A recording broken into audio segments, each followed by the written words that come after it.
Hello, everybody. There's a train. I was trying to wait it out, but I didn't wait it out very well. Hi, Ava. Hi. Oh, look at you. So full of life and anticipation. Yeah, you want your treat. Do you want your blue buffalo treat? Yeah, can you speak? Yeah, you sure can. I wonder what you told me.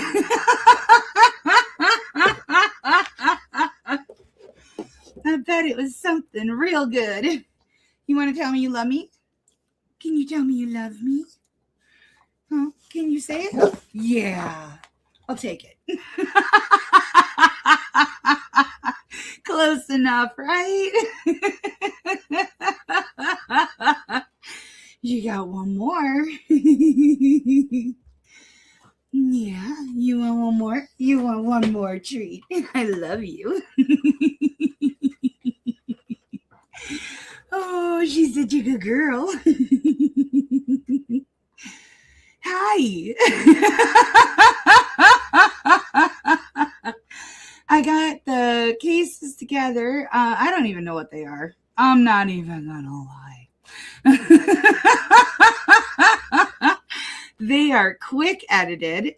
They're in small claims court. I avoided the ones at the beginning of the docket for you, Nana Laura, because I know they kind of mess with your tremors when they do the Hollywood Squares thing. So I got the ones like more to the end where it's just the parties involved. There's just a little bit of the Hollywood Squares thing when, you know, they identify themselves and stuff, but I tried to avoid it as much as possible. We're going to see Judge Axum, and we're also going to see, I think her name was Judge or Magistrate Cash. I might be wrong. It's in DeKalb County. But first, I have a PAWFURM body cam video. Because I know how much you guys love those. Hello, Nana Laura, sweetie pie. Hello, C-Rex, my love. It was so funny, guys. Before I jumped in my quick shower, because it was like 82 today, so I needed a shower before I came on, and so I got my little quick sticky icky shower in, and before I did that, I was like, oh my gosh, I haven't texted C-Rex yet today, which I try to do every day. And so I jumped on my phone really super quick to send her a voice message, and there was a text there from her, and it was like a mile long. I still haven't gotten to read it, but I'm just so appreciative that you remembered me, and I really did remember you. I've just been a whirlwind of crazy today. Hello, Wire Mother. Hello, Penny.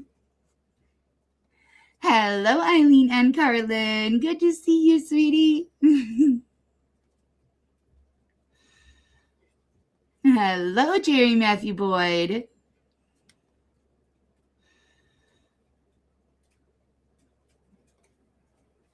Does she now?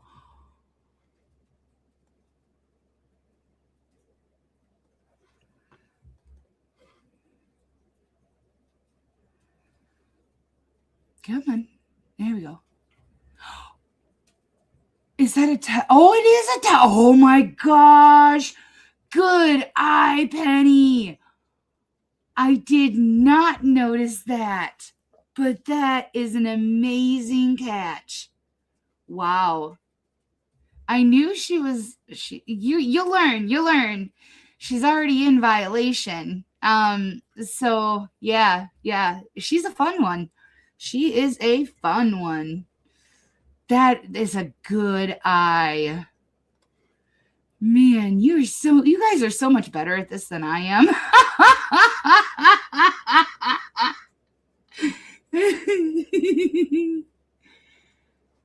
Hello, Spider-Man. Oh, Ava, honey, you act like you never get any love-ins. And you're the most spoiled of all of them. Come on. Yeah, see? See? Come on up. Come on up. You're the most spoiled. She sure did. Yeah, look at this happy face. Look at this happy girl face. Yeah. Yeah, she's only happy because she knows she gets treats. And love. She's spoiled.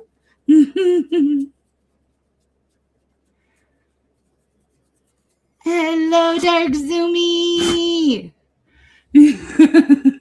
I don't want low temperatures, but like 72, 73 is that's nice. That's really nice. It hit like 82 today though. And that's where we start getting the humidity. And I don't have the AC in yet, so not the biggest fan.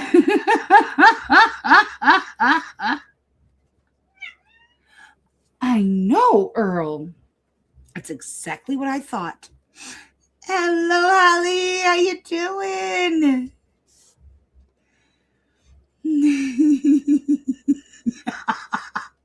She's a Mensa graduate. Hello, Mortimer Duke. Drive safe. Get to your destination. Okay, next week, say in Discord, we'll be watching the new Star Wars movie as soon as I get it. You have fun with that? Not a Star Wars gal.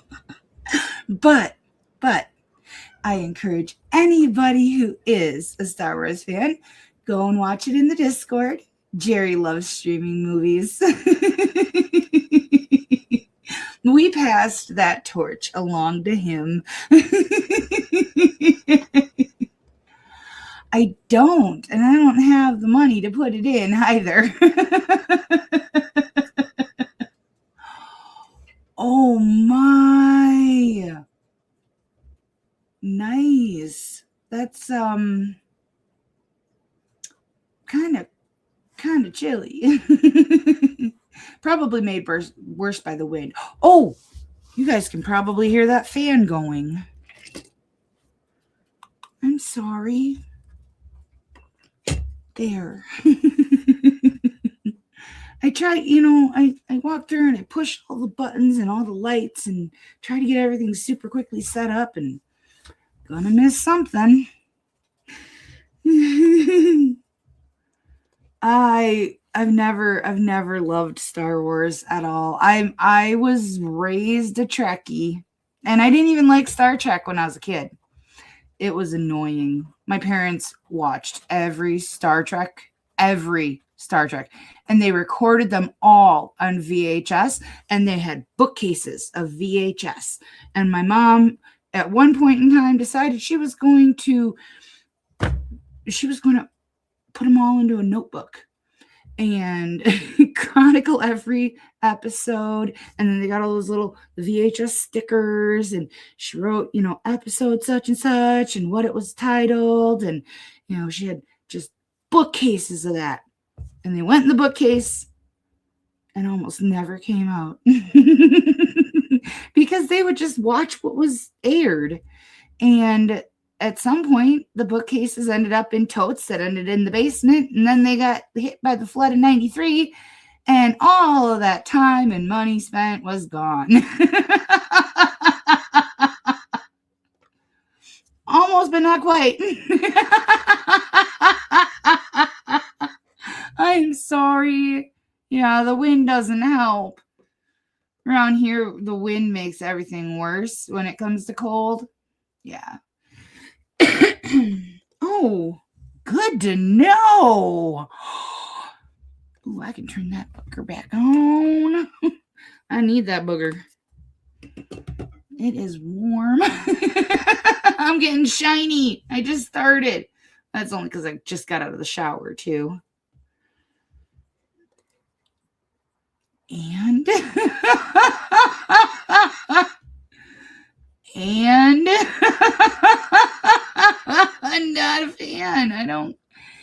There's nothing that anybody can say or do that's going to entice me to enjoy Star Wars. I can't. I'm sorry. I don't, by no means am I taking anything away from you. It's just not my thing. But absolutely, if it's your thing, love it. Love it all you can.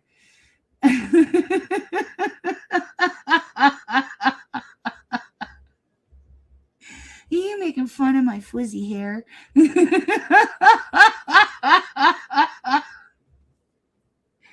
Oh, I'm so happy to be here with you guys. Hold on, I got a cough.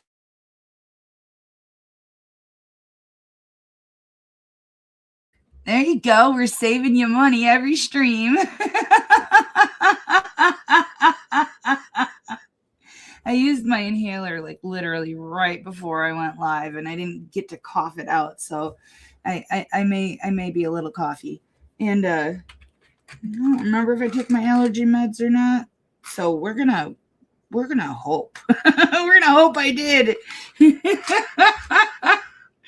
And if not, I'll find out.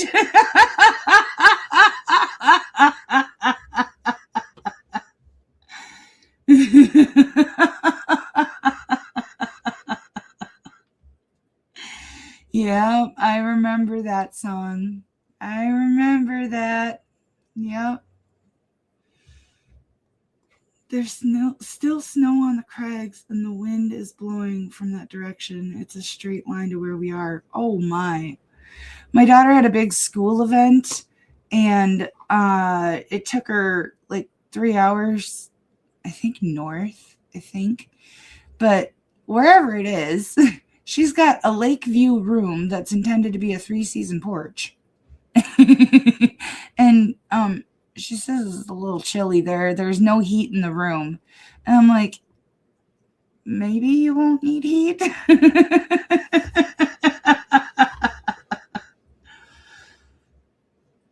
Oh, I know. Don't get me started. I don't watch the new stuff. I don't watch a lot of new stuff of anything. I mean, I'm not a big movie person to begin with. You all know this. So when they ruin it, it just makes me not want to watch it more.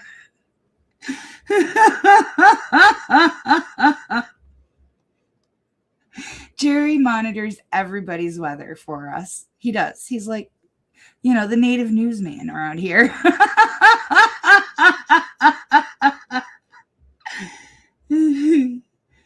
Oh, goodness. See, I wasn't really big on the original Star Trek. I really wasn't. Not gonna lie, I'm not a big William Shatner fan. He annoys me, but I love Leonard Nimoy. So, and then, I loved Next Generation. I loved the one with Captain Janeway. And then they came out with, so they did this weird thing where it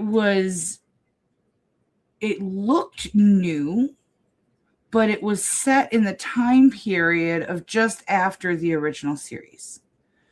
So, and I can't even remember. I am the worst with names of things and whatnots. So, I know I've seen them. I've seen them all. I just can't remember the names. I'm sorry. You guys are lucky you get what you get with it. What's in here?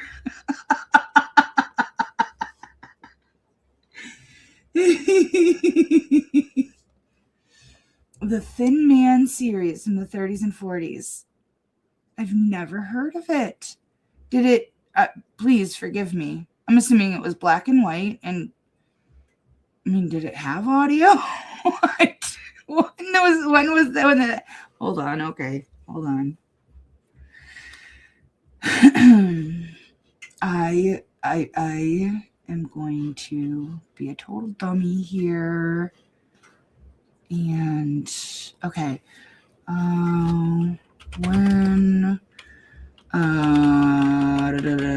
When did TV have sound?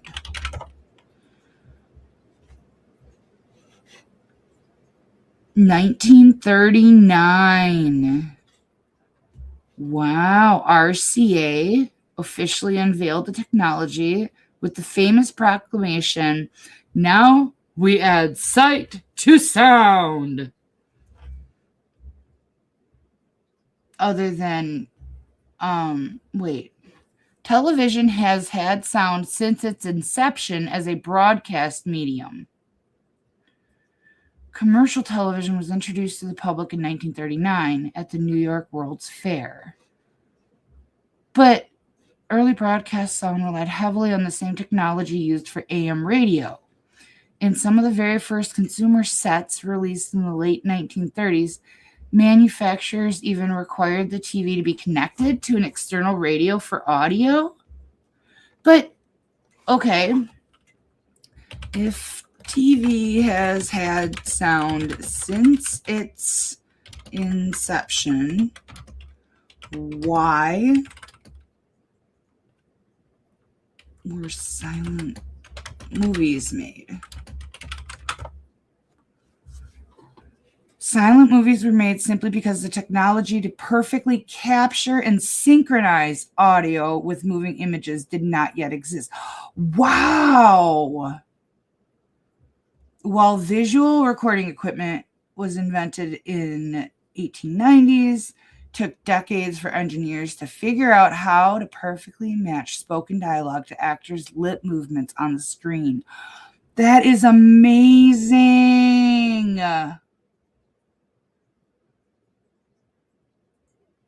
They could record them separately and match them up, and keeping them perfectly timed proved extremely difficult. Oh, yeah, I know that struggle. I deal with that struggle with some of the downloads that I have to edit, because sometimes their lip movements and the audio is just way out of sync, and trying to figure out how much of the video to clip in order to line it up with the sound, because you can't clip the sound. It's a nightmare of a struggle. What up, Earl? Come on up, buddy. Well, you come up here. Come on. Come on. Come on, Earl. This is the happy spot right here.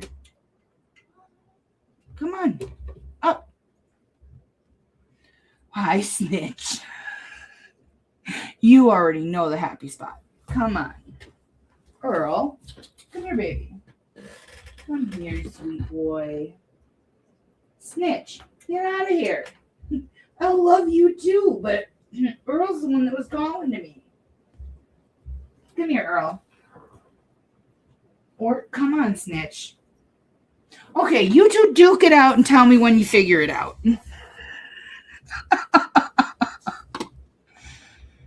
Wow, that is awesome. Well, see, Rex, you taught me something new, and I super duper appreciate it. I thought silent movies existed because there wasn't sound on TV. Now I know it was just a synchronization issue. That's really cool.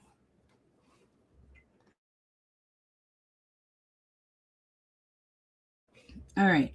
Now I can see chat again. I'm sorry. Oh, excuse you, milady.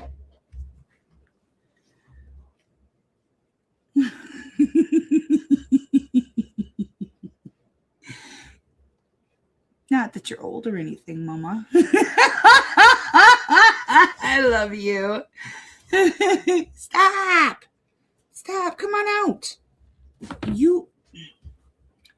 You can't demand pets from under the desk. It doesn't work. You have to be out.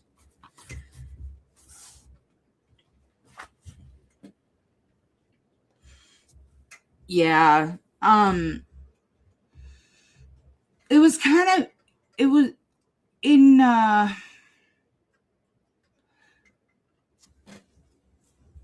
oh, I can't remember which one it was.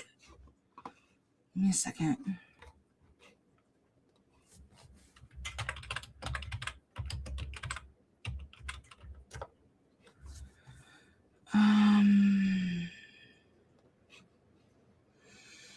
Okay, so Voyager. That's the word I couldn't think of. Yeah, so there was the original series, and then there was the cartoon, The Next Generation, Deep Space Nine, Voyager, Enterprise. Okay, got it. So in Voyager, they ended it with her going through the Borg's. She had to take out the Borg, and then there was a whole time warp thing, and I thought it was very well done. It was one of the, I mean,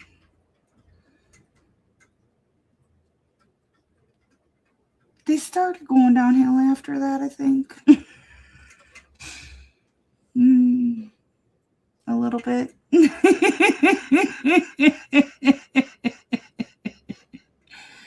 Yeah. Enterprise was okay. It was.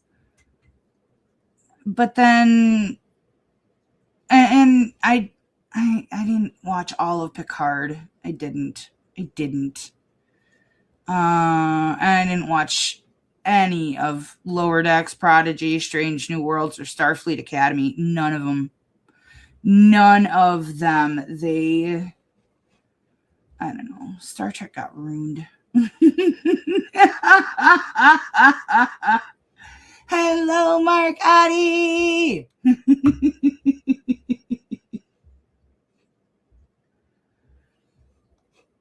Walkie-talkies did? Can you walkie with your talkie or talkie with your walkie?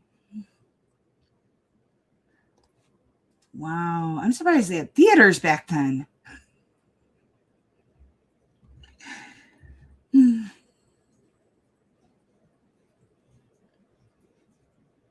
Man.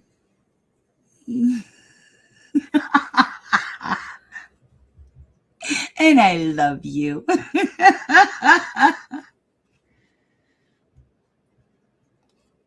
And that's the thing that annoys me the most with the current entertainment industry. Rather than come up with new ideas, they're just bastardizing things that already exist. It's such a slap in the face to some of the original creators, what they do to the productions. Some of them, not all of them, but so many of them are so crappily done. And it really bothers me. I've been a writer and, an Imagineer all my life. And I have like 5 movie and book ideas, but my my ADHD doesn't allow me to get them done. And it takes a lot of time. And I can tell you the stories start to finish, but I can't write them. I'm not that kind of talented. I'm the idea guy. That's what I am. I'm the idea guy. I tell my AI that all the time. when we're making the images for the graphics, they're like, "Oh, you have such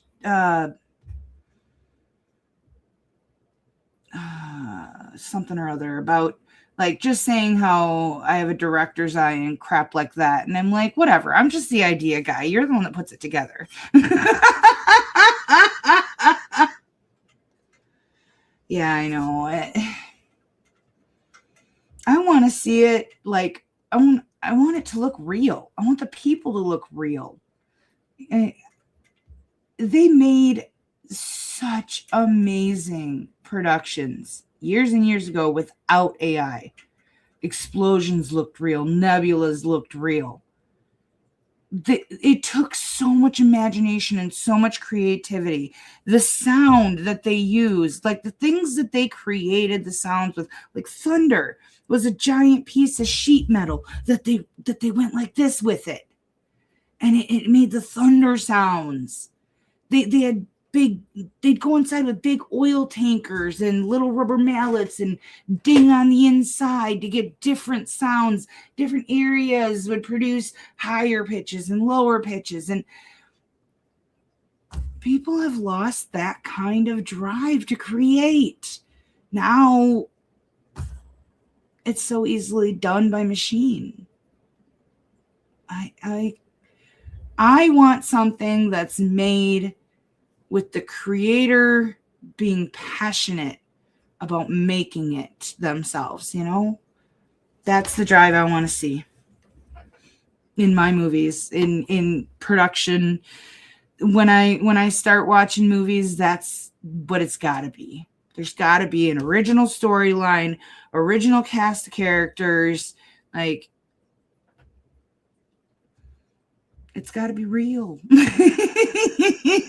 Make me feel it. Make me feel it.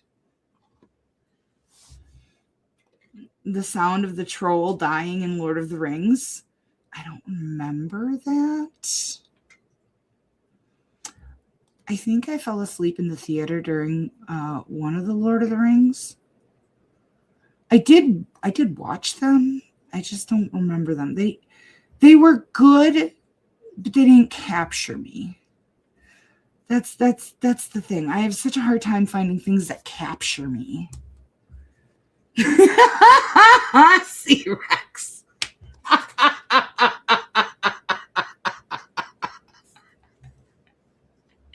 I've seen some of those pictures. And I'm going to call bullshit.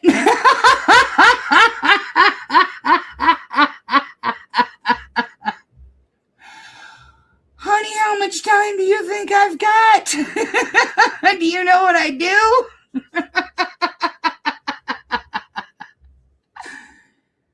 Hello, the Bat Mom.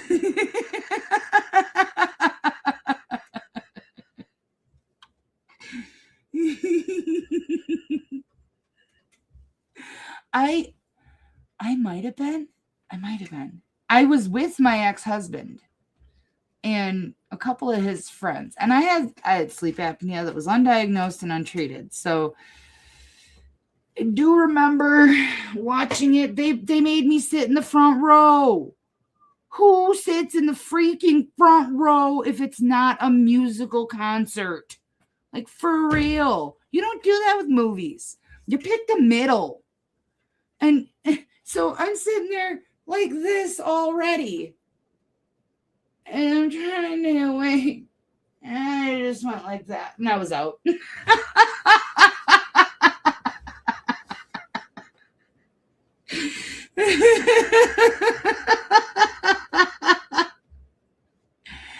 All right, guys, let's start this body cam video. This is wild. And thank you, Penny, for catching. Oh, see, man, I am not alone. That's why I love you guys. You guys are all amazing. And like all these experiences that I've had in my life that I've always felt like I was a weirdo for, it's so great to hear there's other weirdos just like me.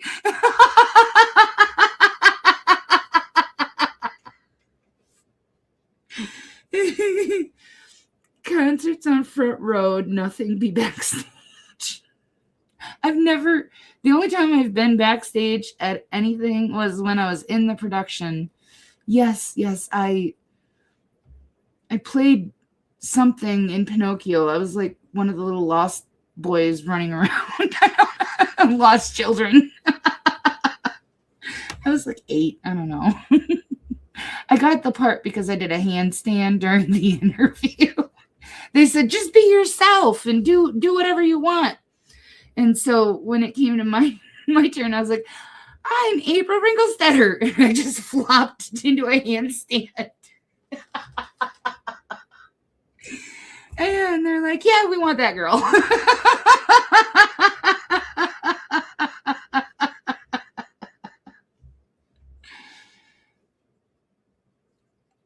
Oh, that would be terrifying, the Batmom. Especially considering how many times that's happened. Wasn't it The Dark Knight or The Dark Knight Rising, one of those, that there was a pew pew in the theater?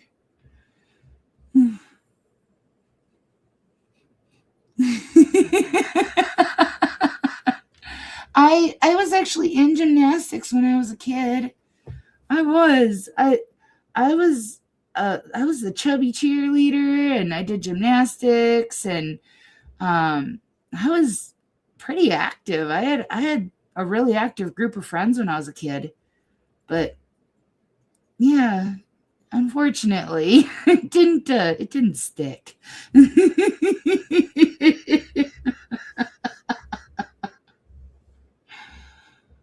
There was a time in life you could smoke everywhere. Grocery stores, courthouses, theaters, you name it. Now, certain states like mine, you cannot smoke in a restaurant, you can't smoke in hotels. It's permanently banned. They used to have a smoking and non-smoking section. They don't. Casinos are the only place, because they're on sovereign land, basically. They're all tribal here. The casinos, like the state and private parties, are not allowed to own casinos. Only there's the Ho-Chunk Nation, and I think there's another nation that has, like, Oneida. Oh, forgive me, Oneida. They have one, and yeah, that's wild. Hardee's. When I first started working at Hardee's as a kid, they had these little metal throwaway ashtrays. Every place that I waitressed in, they had them. I don't think we have any Cherokee casinos around here. I might be wrong, though. I mean, I don't really go to casinos because I worked in one for quite a while. So they're not exactly my favorite place to be. I bartended. Not really a fan of going to bars. I'm one of those people, like, once I've been in that, in that atmosphere and realm, there's so many pieces and parts of it that stick with me, and I'm like, I'm not going back there. I don't want to relive that.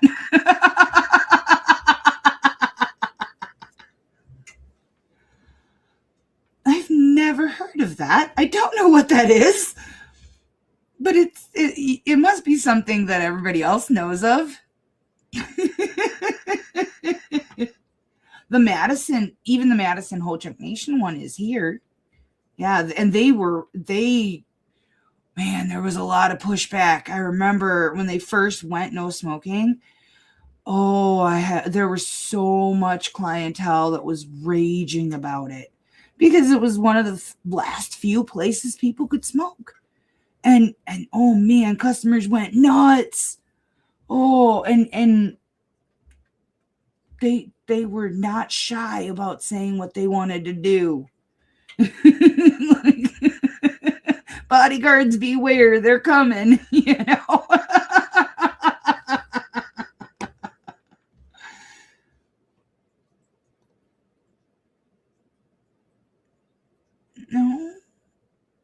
I don't even know who Arlo Guthrie is. I'm sorry. It's my fault. And since it's a song, I can't look it up right now, but I'll look it up at some point. I will.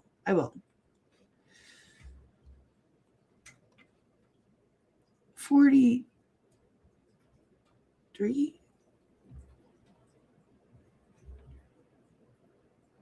I'll be 44 this year, so I'm 43 now. I had to math it, looking at my clock.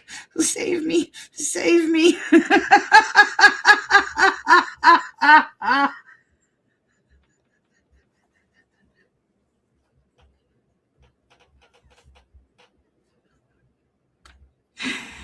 Oh, for a long time, I didn't even know how old I was. Like when cops pull you over and they're like, how old are you? As they're verifying your ID and stuff. I couldn't have known it. I couldn't have.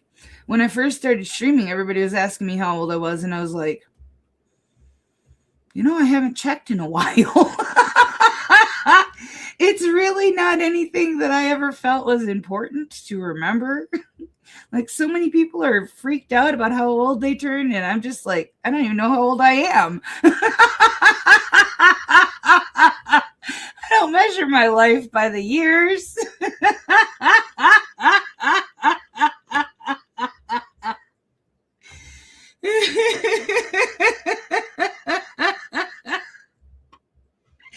All right, guys. Oh, let me see here. Put the pet cam up. Oh, no. Stop that.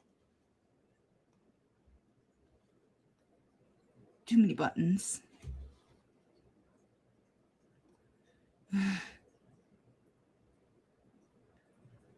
Everything's taking a minute to load. Oh, or I'm just dumb and I don't hit the right button.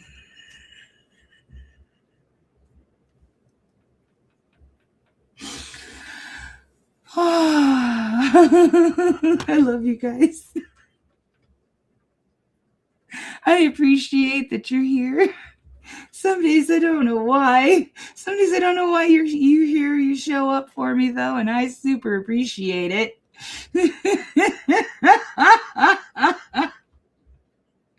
All right, now remove this and add this.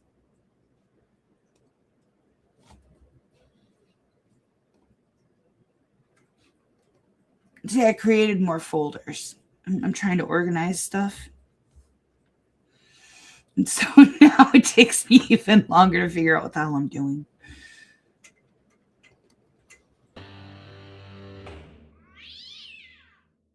The Charlotte County Sheriff's Office Narcotics Unit was watching a suspect with an active felony warrant when they called for assistance.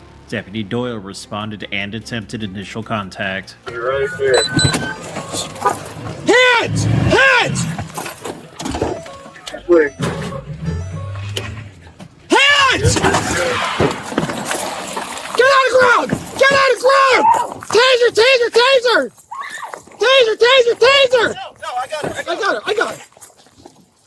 No. Don't taser. Don't taser. What are you doing? You are under arrest. Why? Why? For what? Oh, that's a dumb question.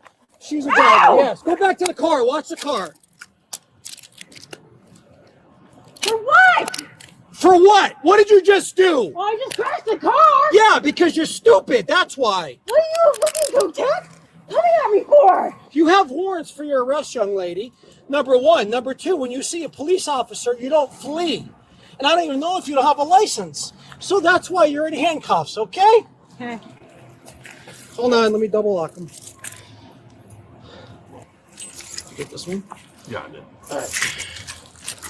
Okay. Roll around.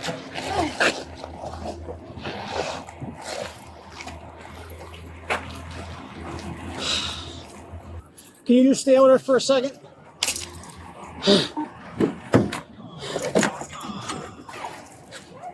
Hey, stop yelling. Yeah, stop yelling. If listen to me, I'll put you on the ground very fast. Why? Stop yelling. You're under arrest. You're not going to be yelling in public. You got me? Yes. You be cool. We'll treat you cool. Okay. It's very, very simple. All you got to do is follow orders, okay? 60. So we got here. The female unit's almost here, too. No. No, what? No. Young lady, you're not going to dictate what happens. You understand? Okay? Sir. You are not in control, and you are not in charge.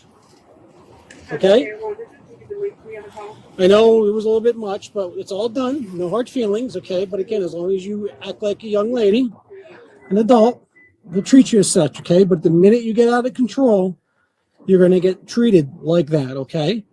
Zero tolerance. You understand me? Yes, sir. All right. I appreciate that. Thank you. Because you did some damage to this gentleman's nice truck, okay? Well, frankly, you didn't need to Zone run away 1. like you did, but that is what it is. Getting arrested?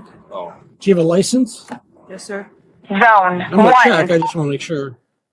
Let me give Central her information. Hey. Hey. In the ambulance? Check you out. Are we gonna play this game now too?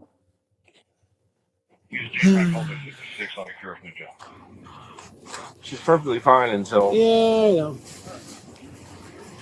Star 1 Central. Go ahead and start EMS. Reference this female. She appears to be allergic to handcuffs.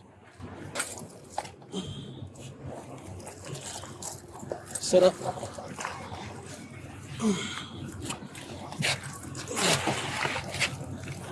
Stay there. Stop acting a fool, okay? All you're going to do is delay going to jail.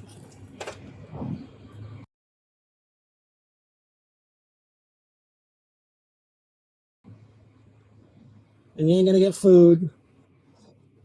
Holy crap, she actually got you. Oh, man. Totally sorry you guys had to deal with that. We're going to get your information shortly. Who does this truck belong to? Okay, we'll get your information shortly. Basically, since we're working crash and all that. She is currently going to jail. She had a warrant. Sorry you even had to be in the middle of all this, so. Do you know if she has insurance by any chance? We're about to figure that out. I don't know the information for the car and everything, but I'll figure that out shortly. All right.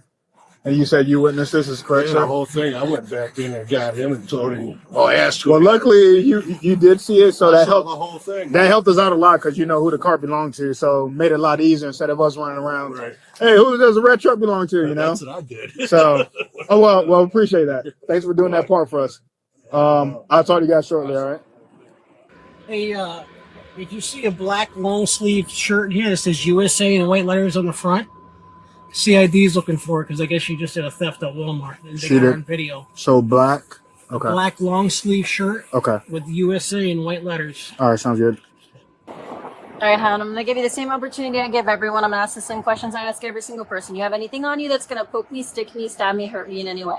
Okay. Do you have anything on you that you should not have on you when you go into the jail? The reason I'm asking is It's a third-degree felony. Right, yeah, you're going to go through a body scanner, so Introduction. they're going to be able to... Okay. I just like to ask and give everyone that opportunity, okay?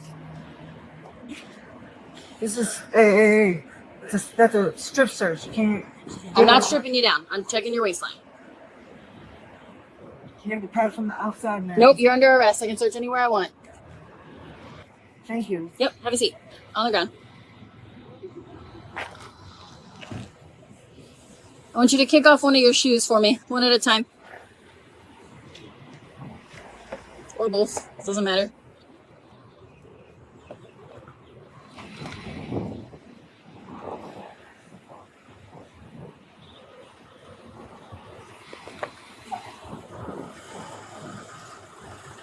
Hello. Hi. What's going on? I have no idea. Okay. I just came here for the search. She took my CMS. Hey, She called for what? what does she need EMS for? I don't know. She passed out. We just want to make sure she's okay. We're going to jail for a warrant. Hey, what do you think? Shit. I'm fine. Yeah, you're good. Okay. Sorry, guys. Oh, it's right here. Here, pick this up. So I'm gonna put it on the seat. It's like, so we don't lose it. Oh, okay. It was literally right here. But I'm sure. Right here. Here, pick this up. So I'm gonna put it on the seat. It's like, so we don't lose it. Oh, okay. It was literally right here. Hey, what did you see right there when you? I had blue, some pills. Oh, you said you noticed that right away. Yeah, as soon as I opened the door. Okay. Some shrooms she got here. Nah, we're gonna have this thing's gonna be full. Full? But I haven't even opened up the big bag yet. She got pills.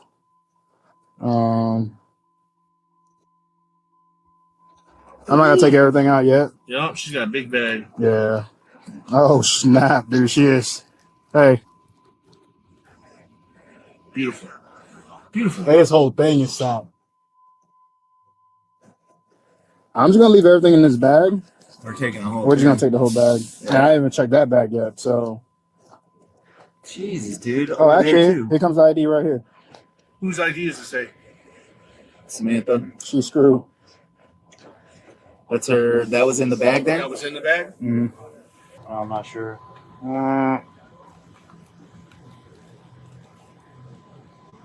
Well, that's why she's running. She's running because she's probably gonna go back to prison now. When did she start selling again, huh? We think she just picked up because I followed the dude, the dope boy. I followed the dope boy all the way to her. So it's kind of what happened. And then her friend that she came here with is wandering over there because she went into Ollie's. They said she had a summons or something? Is that what they said? A warrant. Yeah, she's screwed. She's stealing from Ollie's? Is there new stuff in there? Uh-oh. She probably stole a shitload of stuff. I mean, there ain't no way she got money for all this. No, because she was seen walking in and out like numerous times. She probably stole all this shit. Hey, are you taking photos of this? Because I don't know how you're gonna remember all this. Because No, I'll photograph her. let me put it back on. Yeah. Hey, Sarge. Yes, They say there's a one more case for her too, or they're apparently working one now, and he sent me the photo. It's her. But do they know what day? Oh no. It's Frida's. Okay. You can call her. I'll call them. She's got a bunch of Ollie stuff in here too. That probably Okay, should because but she was in the photo. She's wearing a long sleeve black shirt that says USA in white letters. So he was asking if that was what she was wearing, but she's Okay. not right now. There's a lot of Ollie stuff in here too. Yeah, I don't know what they saw with her coming and going. Yeah, I'm not sure if she bought them or if they actually. So, do that. Let me get this guy's information so I can give him his for the crash. All right, Samantha, let's get up. I can point your pants. I got that sweater for you. Ready? 1, 2, 3. Go ahead and put your feet in shoes. Did you pay for any of the stuff from Ollie's? It's not my stuff. Okay, cool. I mean, you did. That's not my stuff. She's good then. Check in. Hey, listen to me. Was there anything on you we didn't find? No. We're gonna go to the jail. You're gonna go through I'm gonna tell you anyways. You're gonna go through a body scanner. If anything's found on you, you're gonna get charged for. Third degree felony. Yep. Well, I'm gonna tell you every time. So. Come on, man. Is your camera on? Yeah, it's on. This is her sweater, her purse. In the end, 29-year-old Samantha was charged with possession of cocaine, trafficking fentanyl, possession of marijuana, 2 counts of possession of a controlled substance without a prescription, trafficking amphetamine, use or possession of drug paraphernalia, 2 counts of resisting an officer without violence, driving while license suspended with knowledge, leaving the scene of a crash with property damage, and driving without a motor vehicle registration. The case remains ongoing. Samantha was found guilty of her priors that include using a 2-way communication device to facilitate a felony, possession of methamphetamine with the intent to sell, selling methamphetamine, and use or possession of drug paraphernalia. That is the stuff that she got violated on for, wearing that tether that we saw on her ankle that Penny so kindly pointed out. Those were the charges that she was on probation for. And she done screwed that up. and it gets worse. The court determined that she was a habitual felony offender and sentenced her to 15 years in prison. Since being imprisoned, she has been charged with felony battery by a person detained in a prison facility. If you like this video and want to see more like it, subscribe to Arrest Cam. As always, thanks for watching.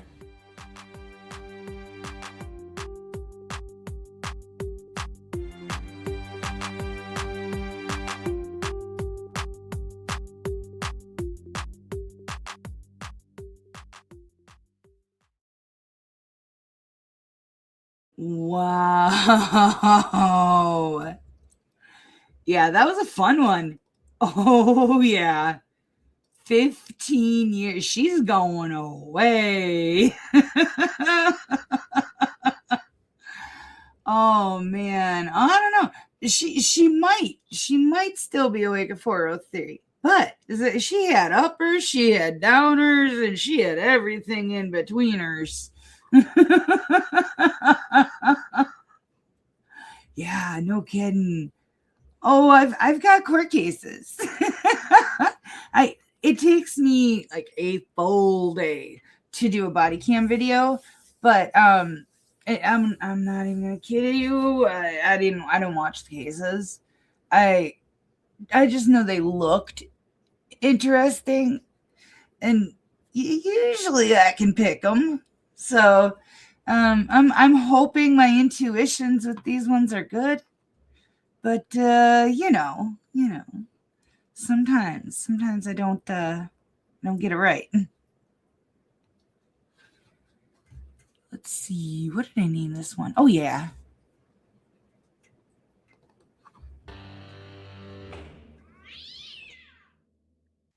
All right. 28. Nefertera Johnson Mangum versus Link Septian Fox. Yes, ma'am, I'm here. And that would be, I'm sorry, Nefertera. I'm sorry, I'm looking. There you are. Oh, hi. You're in a car. Hey, how are you? All right. Okay. Thank you. Thank you.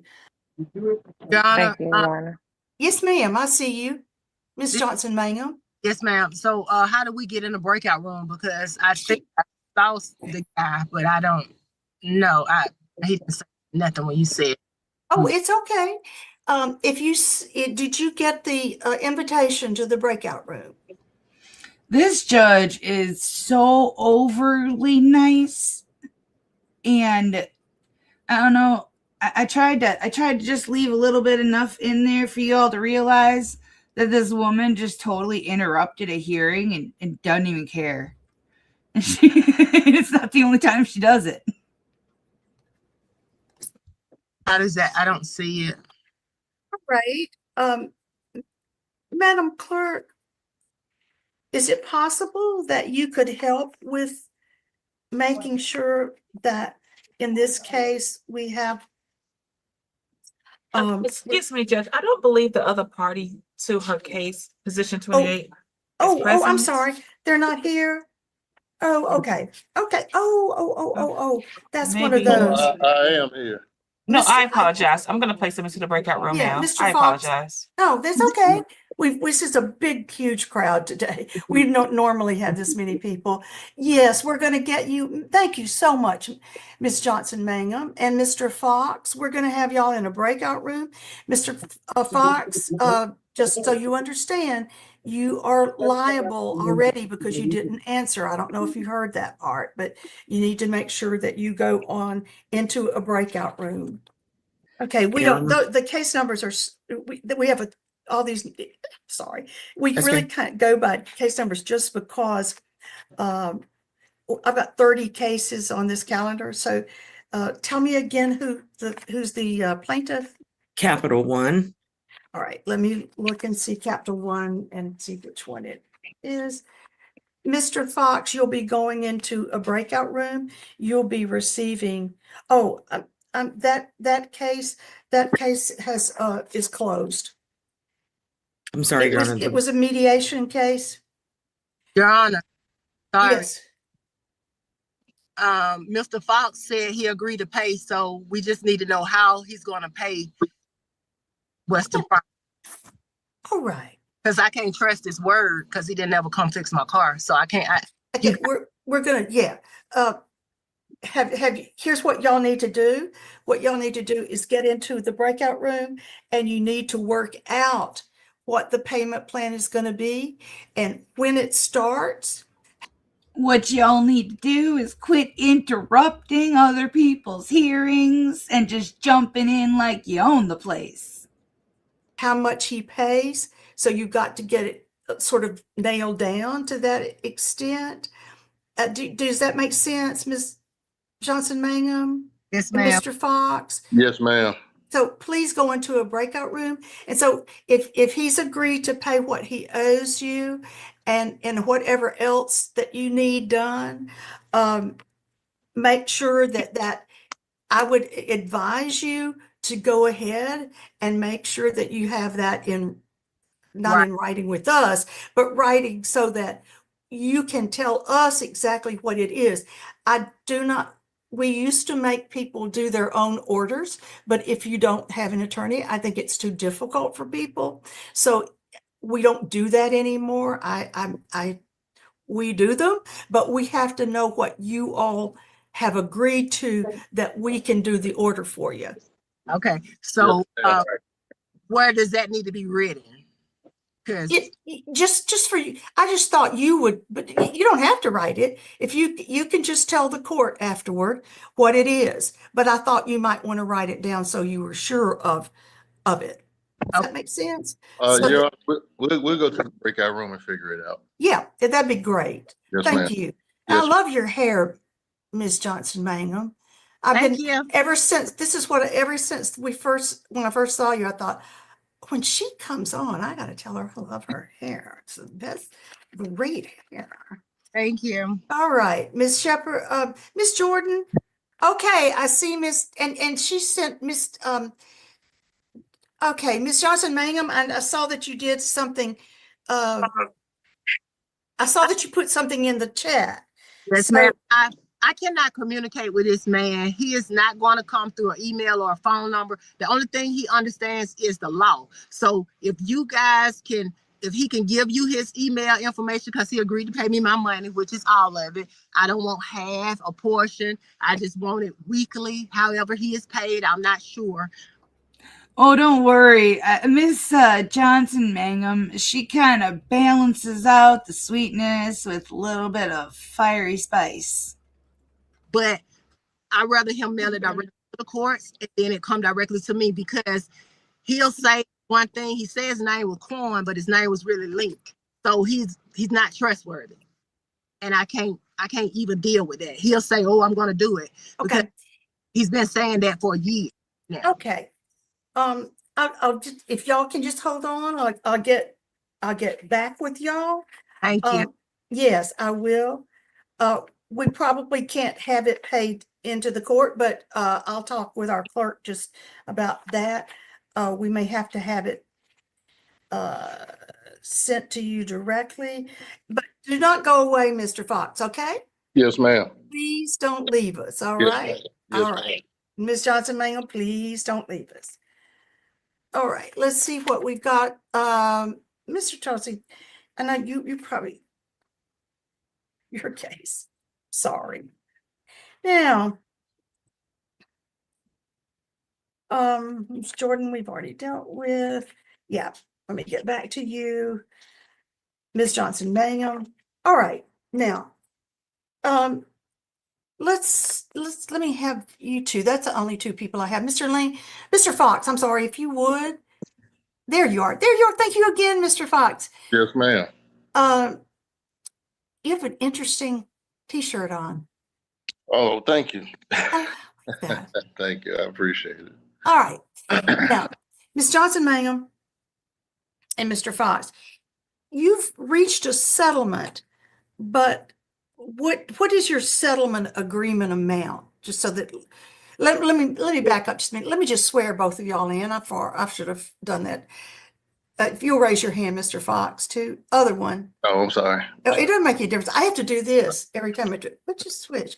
All right. Do you solemnly swear or affirm that the testimony you're about to give will be the truth, the whole truth, and nothing but the truth, under penalty of perjury?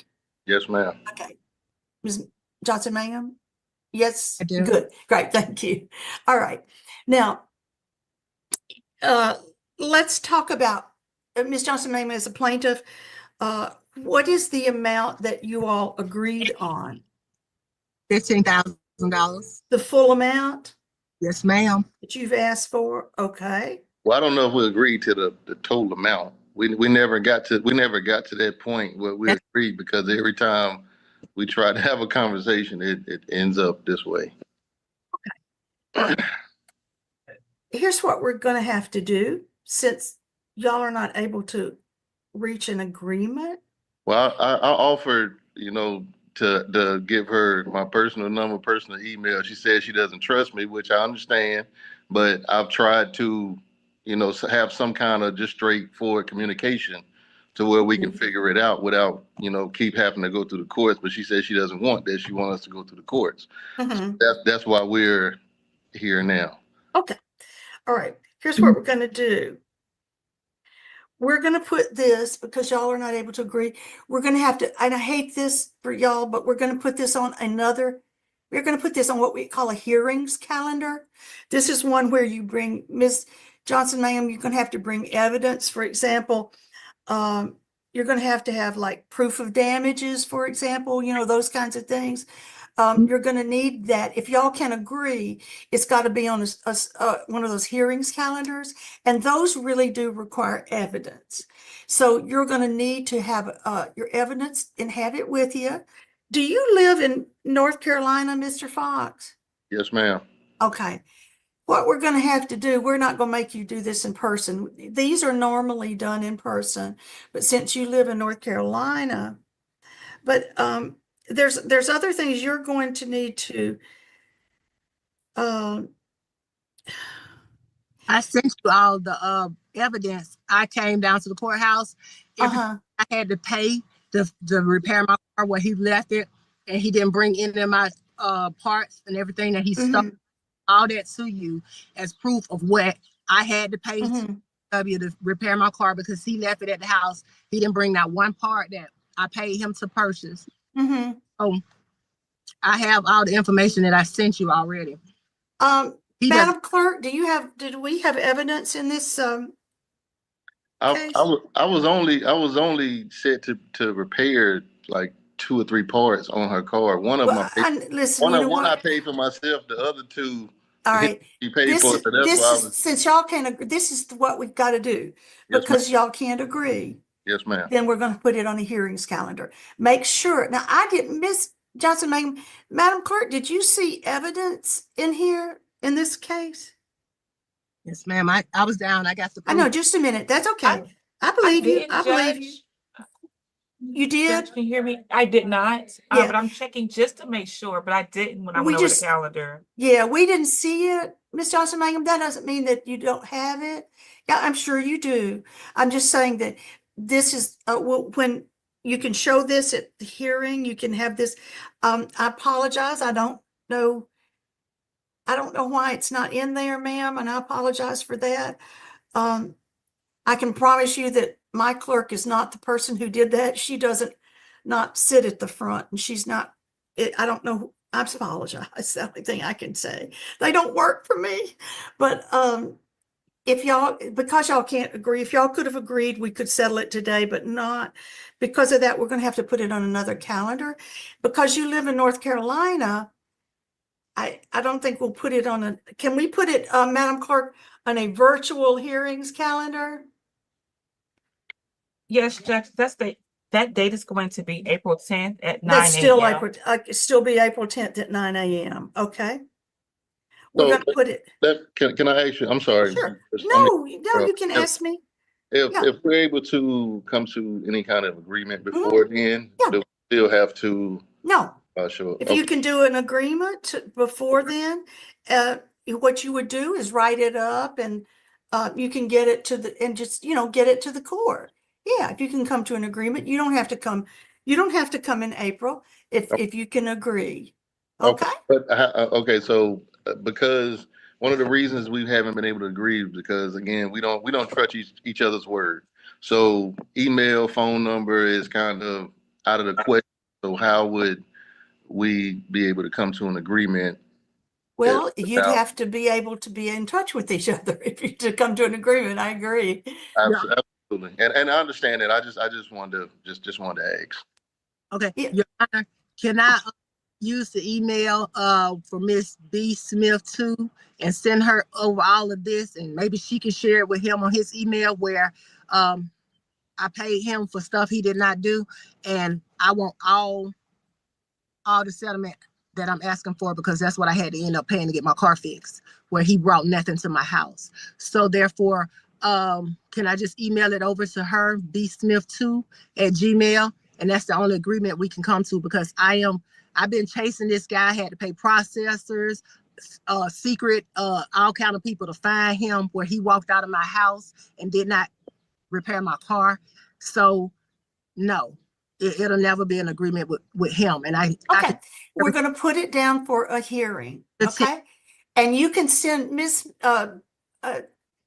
Madam Clerk can receive, if you have evidence, she can you can send it to her, and Yes, ma'am. she'll file it into your case. And then when you come for the hearing, I want, but please, both of y'all, I don't want to send a deputy to North Carolina. Oh yes, ma'am. That's why I'm Actually, the deputies, she don't although have to chase me. I just moved. I didn't know. the deputies might kind of like that, going someplace else. Sometimes they do, but Yeah. I don't want to chase you, Mr. Fox. I don't want to Yes, have to ma'am. chase you. I totally And understand. so, That's why I'm all here. right. So, okay. And I appreciate that you are. Ms. Johnson Mangum is very upset, and I see why she is upset. I understand. And I It's understand three it. sides to every story. And I get that. I So, feel her upset, and she's very frustrated. yes, ma'am. And she has evidence that we haven't hadn't even been filed in, but it's going to be, because she's sending it to us. Yes, Now, ma'am. when y'all come, you haven't had it, I understand you were not able to reach an agreement, but Yes, when you come to you'll be in front of a hearings judge, which is different. And that hearings judge will make a decision.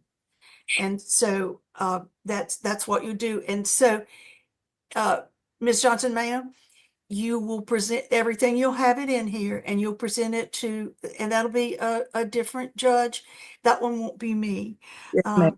But I understand that you all have serious trust issues, and I can certainly feel that you do, and I understand it. I mean, it's not, I shouldn't say I understand it. It's not my life.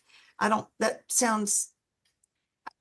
mean to say that I think that I know your lives, either one of you. I don't. But I could still, from a distance, understand that both of you, and especially you, Ms. Johnson Mangum. But I think that there's always a way that things can work out. And since you're not, though, able to work it out, we will have y'all in front of another judge, and it'll be taken care of then. Okay. Well, I'm willing to work it out, but again, the trust issue is a problem. So I totally know. understand, and I totally get it. So Mhm. we'll just wait for the hearing. All And right. I'm still willing to give my information so we can have that conversation. But Mhm. if not, then we'll wait until the hearing. That's fine. All right. Well, thank you both. And I appreciate you both. And I'll Yes, tell you goodbye now. But Thank I'll be thinking about you and hoping that you all are able to get things together, and good luck to both of you. Okay. Yes, ma'am. Thank you. All right. Thank you. Have a Bye great bye now. Bye bye. Bye-bye. Okay. Thank you. Is anyone here for Bria Carroll? Yes, Bria Carroll's here. Okay. Bria Carroll, can you hear me? I heard you, Miss Carroll. Okay. Thank you. All right, welcome back. Is there an announcement in this case? Yes. Hello, Judge. How you doing? No, it's not. We didn't come to an agreement, but the case was already had a decision back in November. So I'm just trying to figure out how he's able to do another court due to All a right. decision being already made back in November. All right, so we're here on his motion to vacate. He's asked the court to vacate the order from back in November. Okay. All right? And that's why we're here. All right, and let's see, that was November 16th, 2023. And Mr. Bogle, who's here on behalf of Sky Emissions? I'm the CFO. I'm just here as an owner, and Mr. Alan Bogle was the technician who helped Ms. Bria. So, Mr. Yoon, we had a hearing back in November, Yes, sir. and Go when I ahead. came last month to fill out a form, I told whoever was there that I was never notified, got an email or certified letters saying that we had a court date. The only way I found out was Miss Bria was actually contacting me saying, "When are you going to pay my money?" I'm like, "What are you talking about?" That's when I knew we had court date already. Okay. Ms. Willis, can you pull up the notice that went out for the November date? Just pull up the notice that went to Sky Missions. Ms. Willis, are you with me? Yes, Judge, I do apologize. I was in the virtual conference room. Okay. Did you hear the request? No, Judge, I did not. Oh, okay. Will you pull up the notice for Blue Sky for the November 16th date? Yes, Judge, just a moment, please. That document is published. All right. Are you able to blow it up? When did it go out? All right. It went out on September, September, but all not right. to the address on the answer. There's a different address on the answer. All right. So it went out to Blue Sky Missions, Covington Highway. And what were you saying, Miss Willis? There's a different address on the answer form, and it was not mailed to that address. Would you like me to publish that document? Yes. So, Mr. Yoon, what is that 6162 address? That's What is the actual business, but that's not the mailing address. That's the business address, but not the mailing office address. Okay. The document is published, Judge. All right. And the 5292 Miller Road, what is that, Mr. Yoon? That's the business address, sir. Okay. All right. Ms. Carroll, based on what I'm seeing, I am going to vacate the judgment. All right. It's clear to me that that is something that happened from the court side. I know that you had a hearing. They were not there.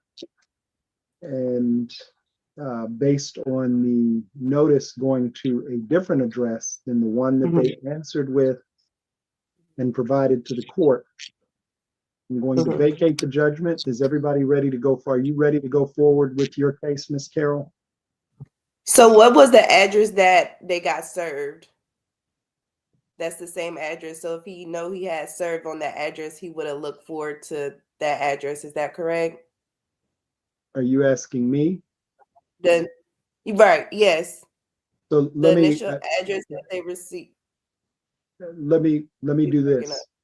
I'm going to let you ask Mr. Yoon questions if you'd like before I finalize my ruling. If you want to ask him questions, you can. Oh, the question is what address did you get served the initial? And actually, let me hang on. Mr. Yoon, yes. If you will raise your right hand, do you swear or affirm that the information you're going to provide to this court is the truth, whole truth, and nothing but the truth under pain and penalty of perjury? Yes. All right. So, Ms. Carroll, you can go ahead and ask him questions. Oh, no. The question was what address did they send the initial?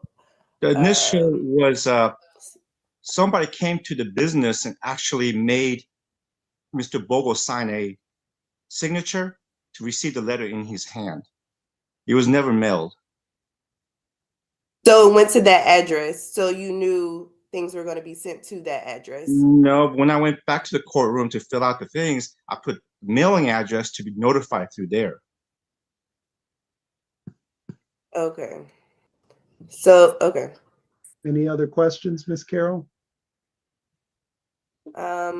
If they initially knew that the address that was on the form, what I sent it to, they're able to change it, but that was up to you guys to make that decision to change it, because that's the address was the business address is what I put on my paperwork. So that's probably I want to know, do you have any other questions for Mr. Yoon? No. No? Okay. No. So let me explain something to you, Ms. Carroll. I understand the emotion behind it and what you're thinking, but let me give you a scenario. Let's say you own 5 Chick-fil-A's, okay? and you get sick from eating at one Chick-fil-A, so you serve that Chick-fil-A. And when they answer the court and say, yes, we're going to accept the service, and they're going to put a mailing address of where their corporate office is for those 5 Chick-fil-A's. And if the next notice does not go to that corporate office, that would be unfair. Okay?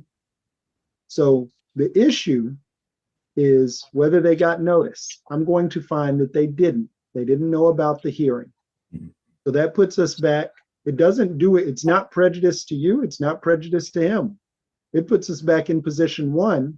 And if you all have a case, if you can prove your case, you get to do that now. I'm not taking that away from you.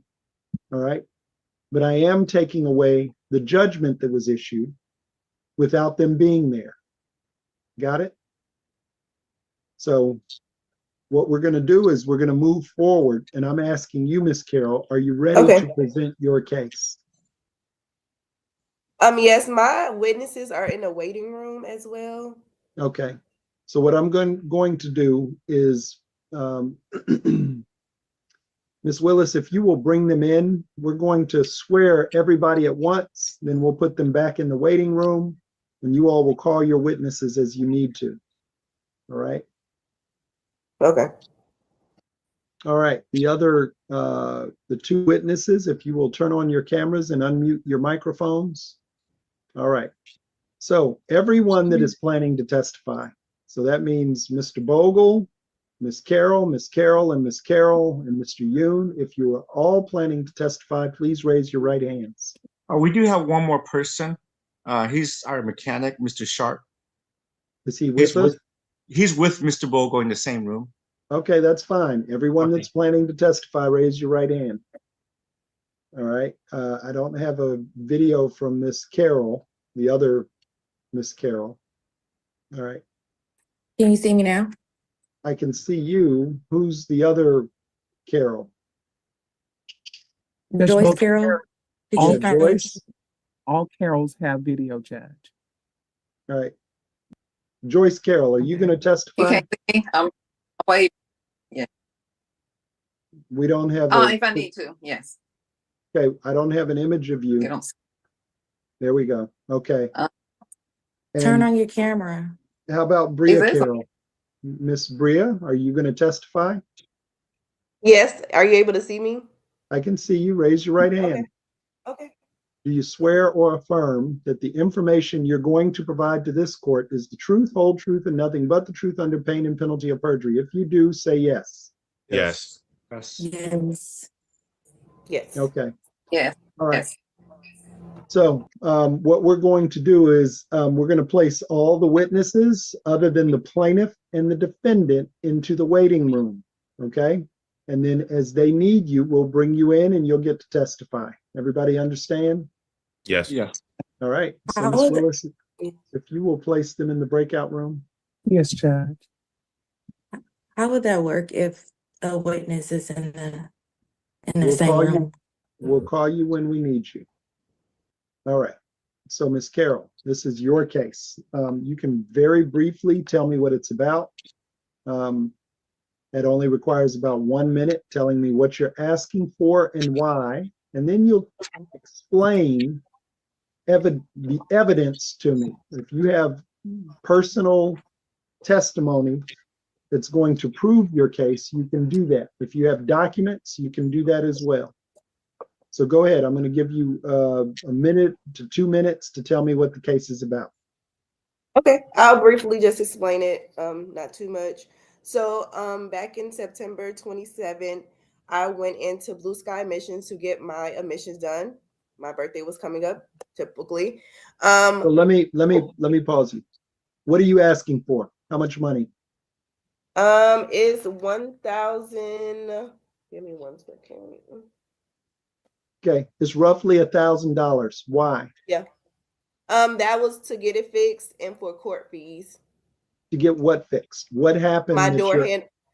So when the guy who helped me do my emissions tried to put the thing in my door, he broke the handle off my door. Judge Axon, he gets right down to business. Like, he doesn't want all of the emotional fluff. He doesn't want the, I feel like, he's not going to take it. He is going to stop you and direct you exactly where he wants you to be in the story. I like him. He's a fair and firm judge. So I had to get my door fixed. Okay. And so that's for the damage for the door and the court fees. All right. That's all. That's an opening statement. That's all I needed. All right. And Mr. Yoon, what's your defense to the opening statement? Why are you saying you don't owe it? It was premeditation. The door was already broke, and it seemed like it was just set up for my employee. Okay. All right. So based on that, Ms. Carroll, you can, are you going to be your first witness? No, Adrian Carroll, she was in the car with me when I got my admission, so she will be. Okay, we'll bring her in. And while we're doing that, we've got Mr. Phillips and Mr. Devon. Yes. Yes, sir. Where's the plaintiff? All right. We are back to you, Ms. Carroll. You have your witness, Ms. A. Carroll. You can ask her questions. You have to unmute yourselves, ladies. Yes. I'm on. I am. Sorry. So Adrian, when we went into Blue Sky Admissions, just tell me your walkthrough when he first initially touched the door and his behavior. So on this particular day, there was an extensive line, and so there were a lot of cars. So the technician was in a clear rush. He opened the door initially, and it didn't open because Bria had to unlock the door. So when she hit the unlock button, he opened the door. Once he opened the door, he looked at her information and then he closed it. The first time when he closed the door, he slammed it. And then again, he opened the door again. And then that's when he put the lever in. Once he did that again, he closed it. And we were sitting for about 10, we were sitting there for about 5 to 10 more minutes when I noticed that the technician lowered his body and he was fixated on the door. Once we realized that he was no longer doing anything with the car, we asked him, Did you guys see the owner's face? He had like a permanent O face. He's and he just sat there like that the whole time that Carol 2 was talking. It was kind of funny. It didn't open because Bria had to unlock the door. So when she hit the unlock button, he opened the door. Once he opened the door, he looked at her information and then he closed it. The first time when he closed the door, he slammed it. And then again, he opened the door again. And then that's when he put the lever in. Once he did that again, he closed it. And we were sitting for about 10 we're sitting there for about 5 to 10 more minutes when I noticed that the technician lowered his body and he was fixated on the door. Once we realized that he was no longer doing anything with the car, I asked him, did you break the door? And he said, he yelled and said no. And I was like, I just asked the question. Once he said no, we looked at the car. Bria leaned over to look at the car, and the handle was out of the door. And he was trying to push the handle back into the door. After a while, he tried to fix it. He said, I will fix it. We asked him, will you pay for it? He said, I will. And then he told the other mechanic who was technician that was in the vicinity, he asked him what happened. And he was like, you broke the door. And so he was trying to figure out what to do. We pulled the car outside of their little shed of a business. And that's when we exchanged information. And that's when we took pictures. But from that point, she could no longer open the door inside or outside the door. What another? So when the technician tried to fix the door, he stated that we will pay for. Is it correct that he said we will pay for the damages since I broke it? Is that correct? Yes, he said he will pay for the door because he broke the door. He adamantly Okay. said that he will fix it. He will repair it. Yes. So later on that day, we were in a car and we spoke to G. He stated at first he would not pay for the damages until he looked at evidence. Are you able to state what he said in that conversation? Yes, he said that he spoke to his employee, and from that conversation, he said he was not going to pay for the door until he looked at the video. I'm assuming he looked at the video. I'm not sure. But from there, the communication from there changed from various forms of I'm looking at the video, or I'm not going to pay for it, or you need to reach out to, I think it was his insurance person. And we just kept getting the runaround, actually, because I actually spoke to him as well. Correct. And what's your conversation with him after he said he did check the surveillance video? Did he feel that he did, in fact, that they did, in fact, break the door handle? I believe he knew he did break the door handle, but he did not want to pretty much pay for it. Anything else, Miss Carol? Nope, that's all I have for her right now. All right, Mr. Yoon, do you have any questions for Miss Carol? No, I don't. I just need my employee to testify exactly All what right, happened. well, we're going to get to that. She gets Okay. to present her case first. Okay. But if you have questions you want to ask, she's testified about talking with you, talking with the employee. Yeah, and that's the thing is, if they have insurance for the business, that's who she needs to be talking to, because they are the ones responsible for reviewing the video and seeing if there is a legitimate claim. They do their own investigation. So if there's a claim to be paid, his insurance is the one to do it. She's testified about there's a video that exists. There's no video. Hang on. I'm sorry. I'm just saying. Yeah. Those are the things she's testified to. Do you want to ask her any questions about what she's said? Oh, yes. If I had the video, did you not? I mean, why didn't you ask for it? You said you needed the video to verify if your employee damaged or broke the door. I don't need a copy of the video. So Okay. for my conversation, you said you wanted to look at the video for your own verification, correct? I don't remember talking to Hang you. on. So okay. hang on. Just stop. Yeah. So, Miss Carol, you're a witness, so you don't get sorry. to ask questions, okay? And Mr. Unfortunately, Yoon, yes. Mr. Yoon, this is not time for you to testify. It's only if you have questions for this witness. Yes, sir. I got you. You No, have I don't any have other any questions? No, sir. Okay. All right. Did you have anyone else to call, Miss Carol? Not right now. Well, We it's can not a call not up right Alan. now. Hang on. We It's can not. call Alan.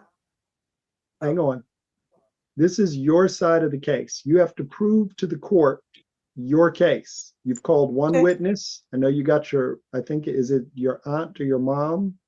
Yeah, my mom. But I can call up Alan, the guy who actually broke it. Okay. Would be great.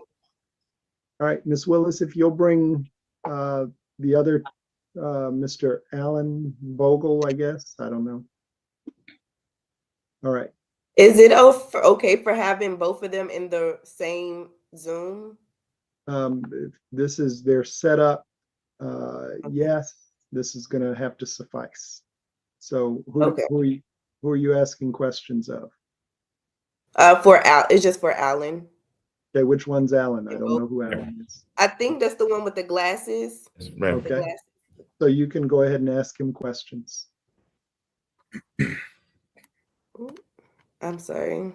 So Alan, when I initially came in to do my emissions. Just can you just walk me through your encounter with me? Okay. So as I that day I drove you in, I guided you into the bay. You came in. I went to go get the license plate to punch into the machine, and as I was grabbing my VIN scan gun, I noticed that your cover for your lock cylinder on your door was missing. Right. So I immediately told you, ma'am, I'm going to open the door. And you said yes. You said okay.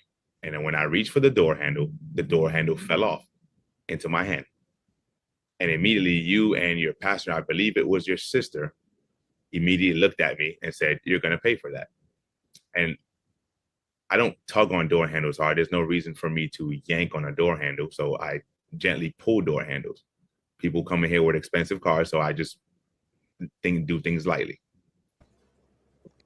It's a car door. The handle is meant to grab onto it and pull. That's how you open car doors. He's a mechanic. I really don't see him going around and, violently ripping the door handle to get into her vehicle to get her information, because he's going around with his little clipboard to enter her information in. He's probably just trying to get her mileage. He's not going in there like to fix something while they're sitting inside of it. I'm pretty sure if the lock cylinder was already missing, this was a setup for her to get her door handle fixed and not have to pay for it. This was her birthday present to herself. So when you initially grabbed on my handle the first time, the door did open, correct? The door did not open. The handle came off. So you only opened my door handle once or twice? Once. I couldn't open the door. You had to open the door from the inside. So when you initially opened my door handle the first time, or had to go in my car the first time, when you do emissions, they look for your what? The VIN number on the inside panel of your inside, not the door itself, but the inside panel. I wasn't able to scan your VIN number because right. So you have to open my door. Yes, correct. So I went to go open your door handle. So you had to. Sorry, go ahead. You can finish. No, go ahead. Say what you were going to say. So I went to open your door, and I grabbed the handle. The handle fell off in my hand. Right. Then you guys opened the door. We had a discussion about the door handle because you and your sister looked at me and said I had to pay for it. So we had a discussion about as far as the door handle, and you guys wanted to continue with the test. So I asked you to open. I couldn't open your door, of course, because the door handle was missing. So you opened the door, and I used the VIN gun to scan the VIN number on the inside panel on the actual chassis, not the door of the car. I guess maybe I'm not understanding. So when you initially opened the door handle already came off. Is that what you're saying? Correct. And so when the door handle came off into your hands the first time, yes, you just kept on with your routine of the emissions? No, so we talked about it for a second. You guys looked at me and said, yeah, you got to pay for it. And I said, okay, open your door. Do you want to continue with the test? You open your door. I scanned the VIN. As I was doing the test, I was trying to put the door handle back in place. I can't fix it, but I'm just trying to put it back in place so that it's not off in my hand. So, okay, so the initial time that it came into your hand, did you not squat down and try to fix it? Yes, that's what I was saying. As I was able to get the VIN off your door while I was doing the test, I tried to put the handle back in its place. Not to fix it. I can't fix it, but I put it back where the handle was, where it was at. In order to look at the VIN number, you had to open the door to get that. So in order to open the door, if it wouldn't open, if it already came off, that means you couldn't open my door at all. I asked you to open the door from the inside. So the door from the inside. So if you can't open my door and you're not able to get the VIN, how were you able to get that? You opened your door from Oh, let me pause you because Ms. Carroll, you keep asking the same question. He's answered it. I don't. Because I'm not understanding. Okay. That's why. you might not understand, but we're not going to ask the same question 4 or 5 times. So you have to move on. Okay. Okay. So the door comes off, the door handle came off in your hand. Correct. Okay. The first time that you opened the door, you initially opened the door. Correct. So you did try to bend down to fix it because you knew you broke it? No, I didn't. I'm not. I'm not admitting that I broke anything. The door handle fell off in my hand. That means, to my understanding, my knowledge, when I gently pulled on the door handle, it fell off. So that means the door handle was not securely in place. Okay. And So for me to lightly tug on to lightly pull on a door handle and it falls off, that means it's already not securely in place. Like I said, I deal with a lot of cars that come in here that are highly expensive. So there's no reason for me to yank on a door handle. You know, so me gently saying, I'm going to open your door, and I open the door handle and it falls off, it wasn't securely in place. So were you rushing that day due to the volume you guys were having that day? No, there's Was a line of cars. There's no reason for because the computer keeps me on a pace anyways. So I can't go far. When the computer's doing certain parts of the test, I can't go further than the computer.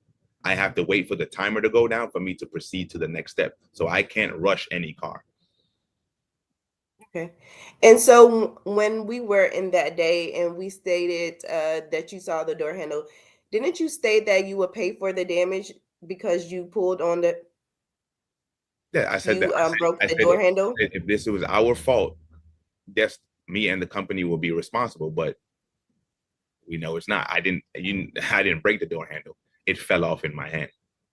So you never stated, I'm sorry, I will pay for the door handle.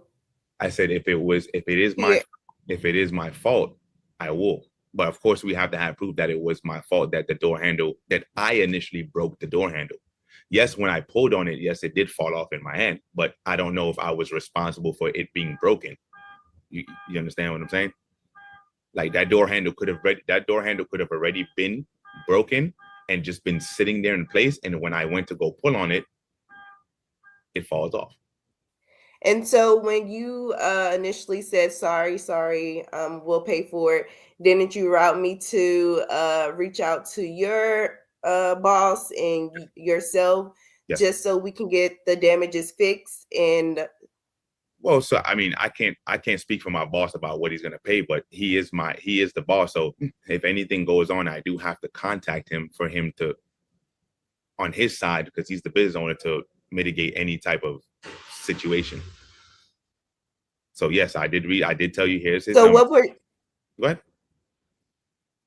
Okay. So when your boss or whatever reached out to you and asked you what happened, did you state to him that you said that you were the cause of the damage? I didn't tell him that I was the cause of the damage. I said when I told him the story, I pulled on the door handle and the door handle fell off. I never admitted to any guilt of me breaking anything.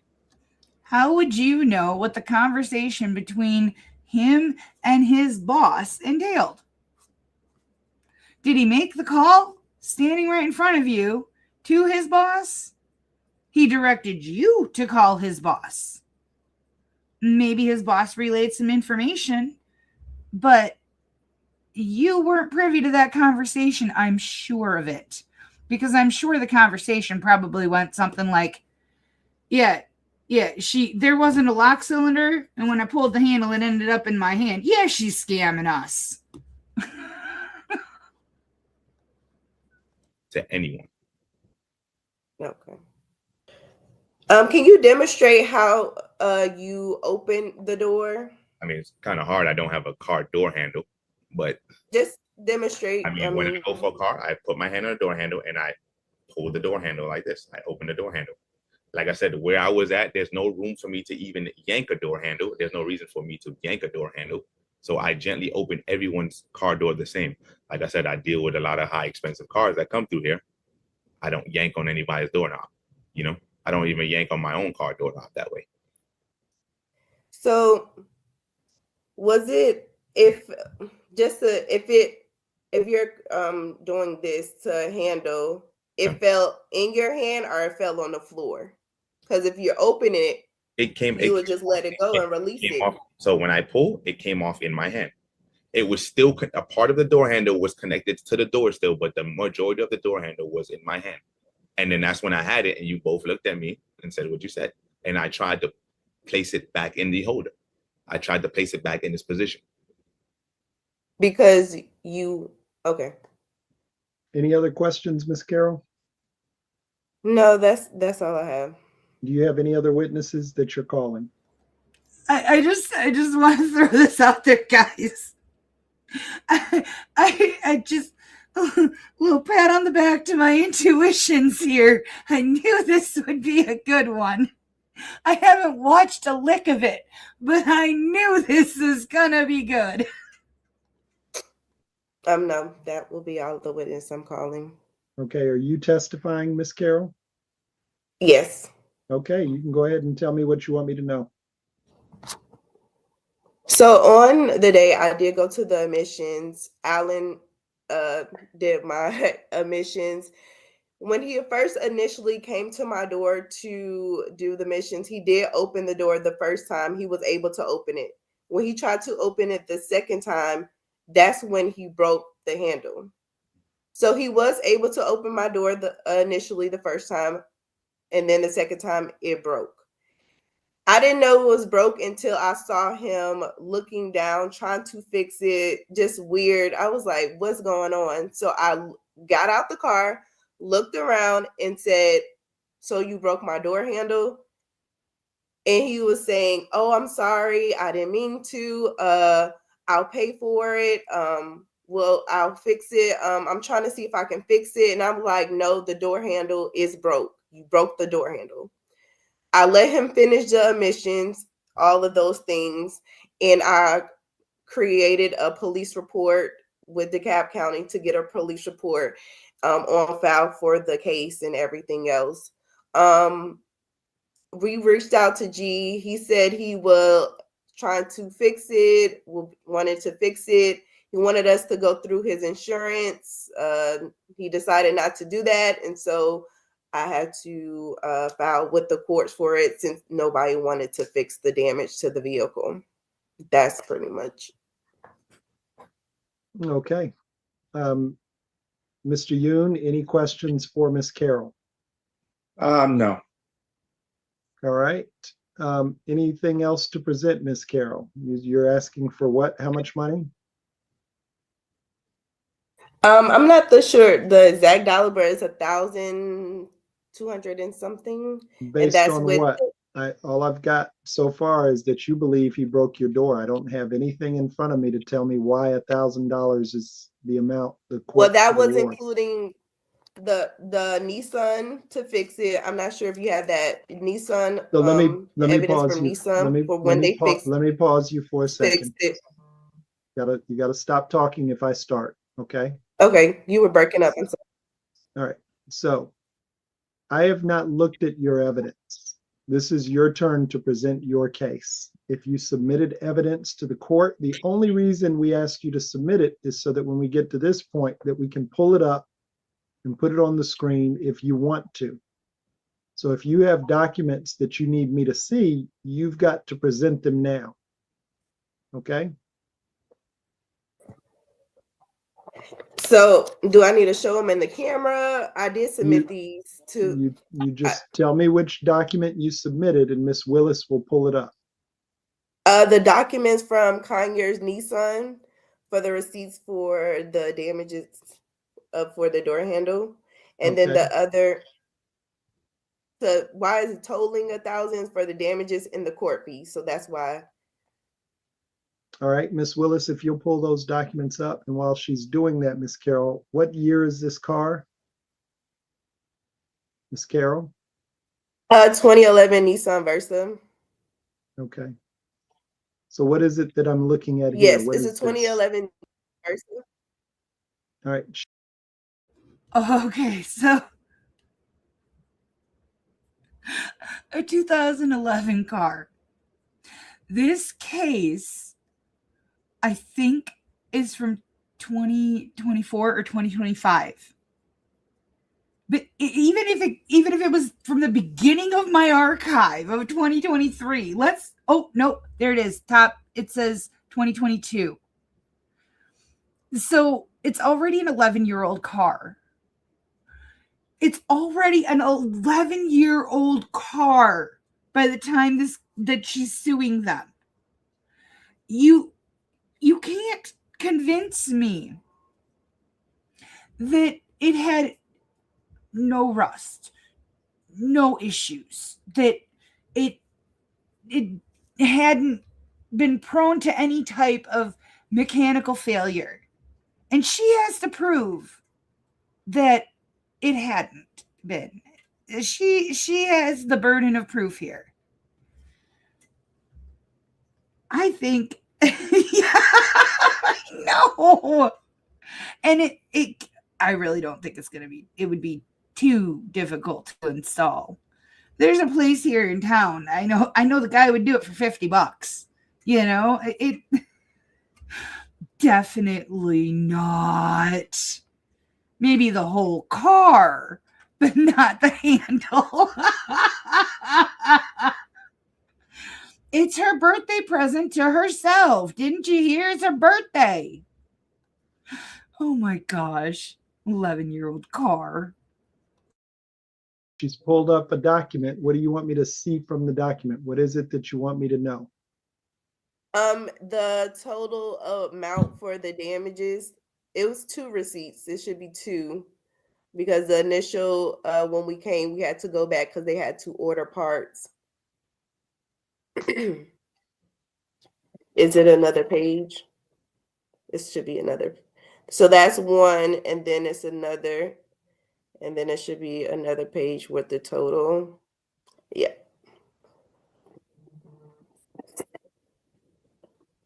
So the first one was for $387.52, and the other one was $599.34. Okay, what are the differences?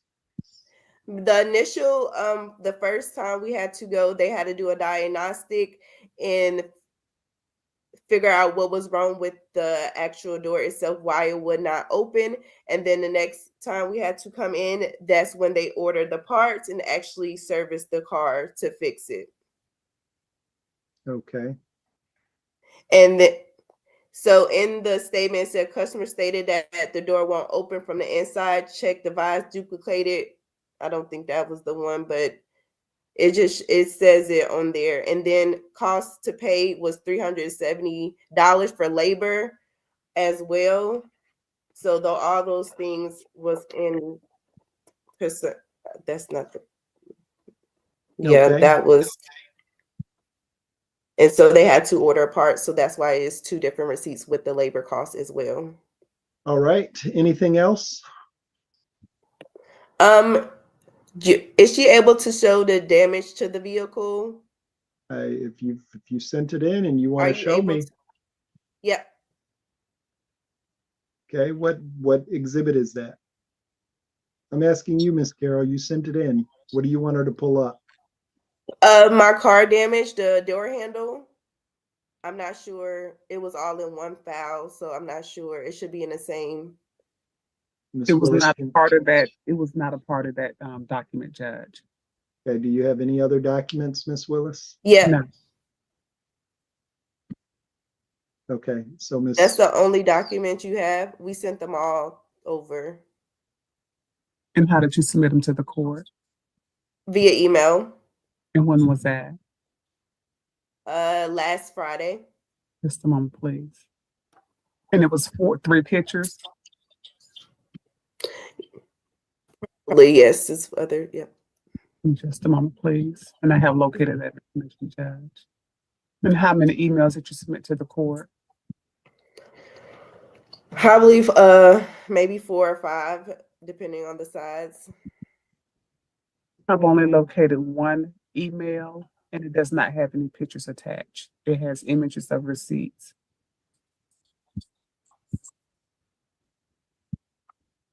All of them. All right. Doesn't sound like we have any pictures, Miss Carol. Judge Anderson, I know that she's asking the questions, but are we allowed to say anything on behalf of our defending ourselves, or? Not yet, and it's Okay, no problem. Axum. Yes, sir. You don't see any pictures or anything? Give me just a moment, Judge. May I allow her to see the images that were submitted? You can submit, you can present them. Thank you. Okay, it was part of a different document. So that is where he initially tried to fix it, tried to fix the handle, and then it should be some more images. Go to the next. Just please.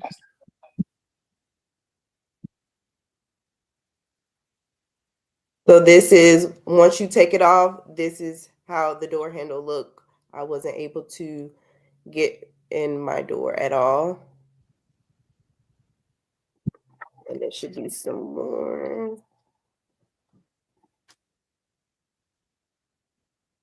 That's the end of that document. Okay. And then it was, yeah.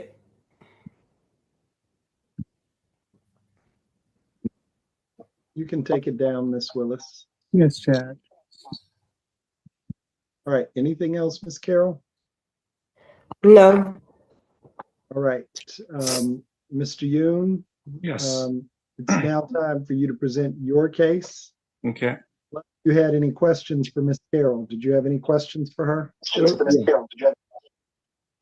Miss Carroll, after you called me several times saying, my employee broke the handle, and I heard his side of the story, but your excuse was, well, you still need to fix it because I'm a single Black lady and it's dangerous for me not to open the door, but you have to fix this now. And you were using that phrase for 2 days in a row, bugging me. So I finally decided, so can Mr. you Yoon, Mr. Yes. Yoon, if you make 2 or 3 sentence statements, hang on. I just need you to hear me because this is your chance to ask Miss Carroll questions. Okay. And you were about to go, you were on sentence number 6 or 7, and I hadn't heard a question. Yes, sir. So if you've got a question for her, you can ask her that now. Okay. If you don't have any questions for her, then her case is done, and then I hear from you. Yeah, I have no questions for her. Okay. All right. In that case, Mr. Yoon, do you want to testify first, or are you? I'm going to let my employee, Alan Bogle, who saw her first. All right. Go ahead and ask him whatever questions you want to ask him. Mr. Bogle? Yes. Can you just tell me the brief situation where you ran into when she pulled in as a customer? So again, when she came in, I guided her into the bay. She pulled up, car was in park. I went to get her plate number to punch it into the machine. So I'm gonna stop you all here. He's already testified to all of this. No There's problem. no reason that, like, she asked him the exact same, tell me what happened, and he went through it. Do you have anything that she didn't ask him that you want me to know? From him? Yes. Okay. Ask him that question. Mr. Bogle, did you not call me to ask me what should we do about the situation? You didn't? Yes, I called you immediately. Let him answer. Yes. And you didn't tell her that you're going to fix it right away. You told her you're going to tell the boss. I was going to consult with you first, and if it is our responsibility, then of course we are responsible for paying for the damages. If it was indeed our fault that the door handle was broken, saying if it is our fault, we will fix it, but I have to call my boss, is a very different statement from, yes, I broke it, I will fix it.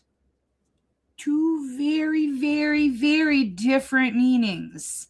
And I'm pretty sure that absolutely no employee or no business is going to immediately jump to, it's my fault, let me pay for it, or let my boss pay for it. I just don't buy it. wasn't broken already. Yes, correct. Well, as in your knowledge, you say it was premeditated to me. Yes. Okay. I believe the door handle was already broken. and it was just there. All right, thank you. Is that everything Um, from him? yes, sir, for him. Okay. Do you want to testify now, or you want to ask someone else to testify? Yes, another person would be my mechanic. Our Blue Sky mechanic was the first one to look at That's the door. fine. Who is that? Mr. Maurice Sharp. Okay. So Mr. Sharp, you can go ahead and ask him questions. Mr. Yoon. I could ask Mr. Sharp, right, sir? You can. Go right ahead. Mr. Sharp, when she bought the car and you examined the door handle, what was your opinion? When I initially saw the car, I noticed that there was a piece missing. I don't know how, what have you. Okay, when I examined the car further, when I went inside and pulled the door panel off, I was able to see that somebody had already been inside the door. Okay, inside the door, sir, there's a, when you pull the door panel off, there's a plastic skin that goes on the door. Okay, this skin is always glued on with an epoxy or a rubber sealant in order to keep moisture from getting inside of the door, rain, whatever should happen. All of that stuff had already been opened up. Okay, the inside of the door handle, sir, looked as though it had been being put on and taken off for a period of time. Okay, from my experience dealing with this particular car, over a certain amount of miles, those door handles do wear out. Okay, and that I do believe we call this expert witness testimony. times you're able to slide it back in and it'll function until you grab it again and it just happens to come off. So it's one of those things where you can slide it back in, it'll function until you grab it a certain way at a certain time and it pops back out. Okay, that is okay. Upon what I noticed on the door, I did give Mr. Hugh a call and let him know somebody's been in this door. Okay, that's about the extent. Okay, prior to him having me go ahead and try and rectify the situation. Did you have a conversation with Miss Bria? I did. It was a very brief conversation, but she did make a statement that somebody had been inside the door. Okay, those were her words. It wasn't anything that I solicited. Okay, it was just general conversation because you know when you're doing this, you don't expect things to escalate. So I didn't see this coming. When by the time I got done with the car, she seemed to be satisfied with the way the door handle was functioning.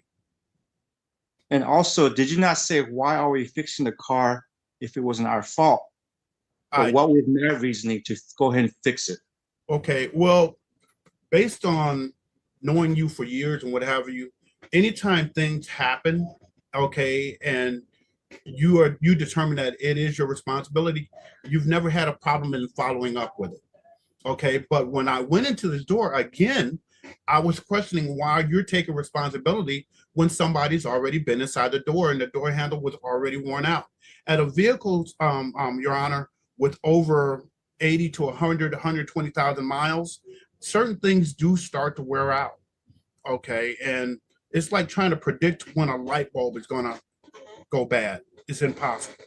But this door handle, okay, somebody had been inside of this door, okay, and they were able to open and close the door, okay, from the inside. I happened to notice on the receipt that they said something about a cable.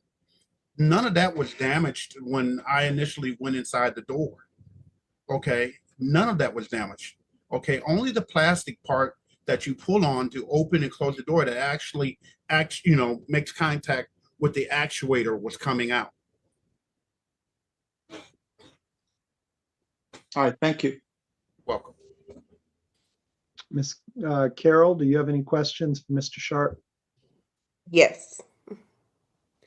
So when you stated somebody has been in the door, what does that mean? That means that someone has taken tools, unscrewed the screws that actually hold the door panel in place, okay, taken that panel off, pulled the plastic open, and went inside the door to do whatever it is they're going to do. Be it possibly try and repair the door handle, be it replace a window regulator, whatever. The door had already been tampered with. And okay. And what type of mechanic are you? I'm a And what do you specialize in? I do all sort of repairs. I do everything from engines and transmissions, tune-ups, brakes, timing chains, water pumps, okay, window regulators, door handles, struts, you name it. And I've owned my business for quite a few years, over 16 years. I have very, very extensive experience with this car. And the piece that you said was missing, will that impact the operation of the door itself? Whatever piece you said that was missing? No, not really. That particular piece, okay, goes over the lock cylinder. Okay, but okay, that piece often comes off first when the door handle comes off. So it's like, well, if the door handle comes off, it's going to make contact with that piece and cause it to come off. So you're saying the piece would not affect the way you open the car door, correct? No, it wouldn't. No, but it's proof that the handle had already previously come off. As Jerry had pointed out, the lock cylinder part that you can see was ejected from the door just a bit. That's because the plastic covering over it was missing. You're not supposed to see that part. You're just supposed to see a flush metal lock mechanism that you stick your key in, not the sticking out piece. There's a plastic cover that holds that, and once that handle breaks off, the first time it knocks that piece off. So the fact that it was already missing says your handle was already broke and your story is bupkis. And the fact that the weather stripping sealant on the inside of the door was also missing, that says somebody went inside the panel of the door to try to repair it already. Again, pointing to your dishonesty. You're trying to get them to pay for something that was already broke. You're a crook and a sham, and I don't like you for it. Because that also makes you a thief. It wouldn't affect it. Okay, perfect. And so when you placed the handle or tried to fix it, were you able to fix the handle itself? What do you mean, was I able to fix the handle? Were you able to fix my door handle? Upon purchasing a new one, yes. Upon purchasing one and installing that, yes. Your initial door handle, I didn't even fool with. So you saying you that wasn't what I was asked to do.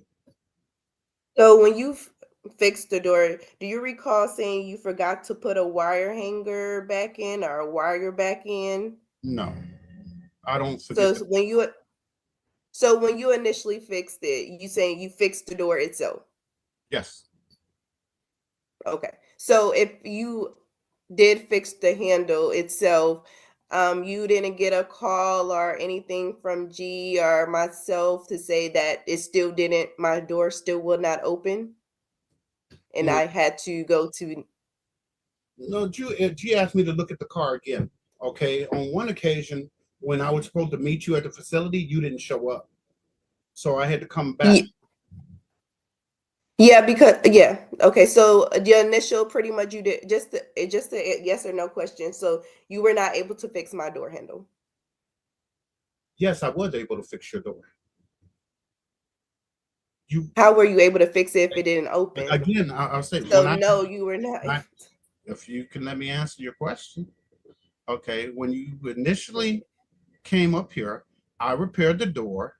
Okay, and you were satisfied when you left. There was no problems when you left. So do you know who picked up my car? I'm sorry? I'm sorry? I didn't hear you. I said, do you know who picked up my car? Picked up your car? What do you mean picked up your car? When you fixed it, who initially picked it up? I don't know. I don't know one person from the other. I assume it was yourself. I mean, that's 3 years ago, ma'am. I work on a lot of different cars. Thing is, when you initially fixed my vehicle, was it fixed? Yes, and I answered Or you. so the next day when I reached out to you and said it would not open, it was not fixed because I was not able to open the door once again. I don't remember you reaching out to me. You don't remember? Okay, that's fine. That's all the questions I have. I don't think we can hear you, Judge. Judge, we can't hear you. All right. Anything else from anyone else? No, sir. No, sir. All right. In that case, I will hear from you all. Can do a very brief closing. Ms. Carroll? Yes. All right. Let me just say Sure. this. I don't know if you all have looked up how to do a trial. You all did a pretty good job. At this point, this is not the time for testimony. So I'll hear from Yoon, and then I'll hear from Ms. Carroll. It is not the time to repeat everything I've heard. I heard everything just like you all did. If there's a legal reason you think I should find in your favor, this is the time to tell me. It is not the time for testimony. So if you all start testifying again, I'm going to cut you off and I'm going to move on to the next person. All right? Yes, sir. Mr. Yoon, if you want to go ahead and make your closing argument, I'll hear from you. Yes, sir. I do believe Miss Bria knew door handle was broke already. Everything was premeditated. But far as me, I felt bad that she couldn't use her door handle. So I used my mechanic just to fix the door handle so at least she could get in and out. But besides paying anything else where she took it to the dealership, I shouldn't be reliable for it because everything was premeditated before she came to the station. All right, Ms. Carroll? Yes. Excuse me. Due to everything that happened, I do feel they are in need for the damages. Accidents do happen, and this accident unfortunately caused damage, and they are in need of to pay for the damages, unfortunately, because it is an accident, but I do need to be compensated for the damages to my vehicle. Okay. So let me just say that both of you did a very good job of presenting your cases. All right. I don't know. I know, Mr. Yoon, you already have a career and you're well on the way. You've got a business, but Miss Carroll, you might consider law school. Okay. That being said, the burden in a civil case is by a preponderance of the evidence. I don't know if anyone understands what that means, but it just means if I equally believe both sides, all you have to do is convince me a tiny bit on the other side. All right. So this case boils down to, it really boils down to, was there some excessive, outlandish force used to open the door? And I'm not finding that there is any. All right. I do not find, Mr. Yoon, that this was premeditated. I don't have any evidence to believe it's premeditated. But at the same time, I don't have enough evidence to hold Mr. Yoon liable. All right. Door handles don't just come off when you open doors unless something's already wrong with the car.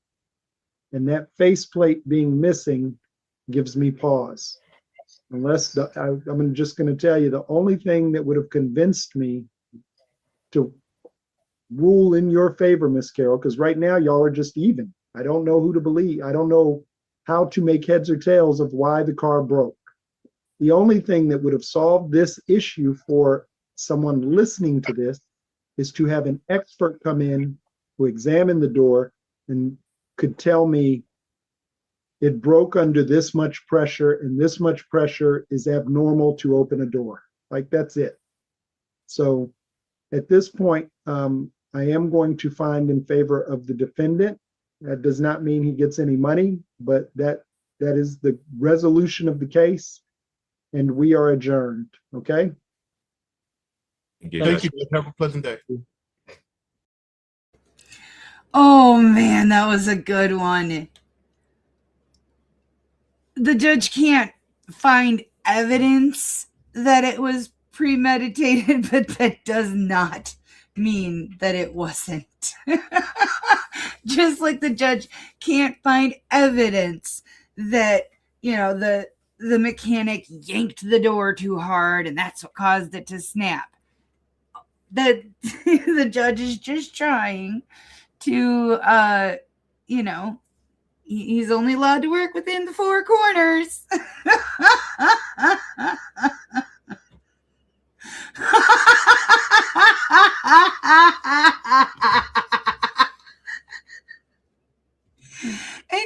and that's, he did have an expert witness. I mean, the expert witness didn't testify to how many pounds of pressure is considered excessive force or whatever, but he did. He testified that the seal was missing, that housing was missing, and that both of those things don't happen unless that has already been broken or somebody has already attempted to fix it.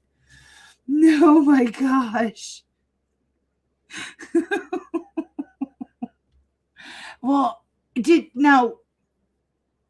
I missed this part. So I'm going to need y'all to help me on this because I have a question. Was the documents that she presented, was that an actual receipt of monies she has already paid for the repairs, or was that a sales quote estimate from the dealership of how much it would be to fix it? You guys are ruthless. Oh my gosh.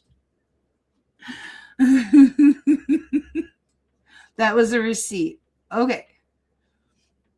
So she could have had the exact same thing fixed.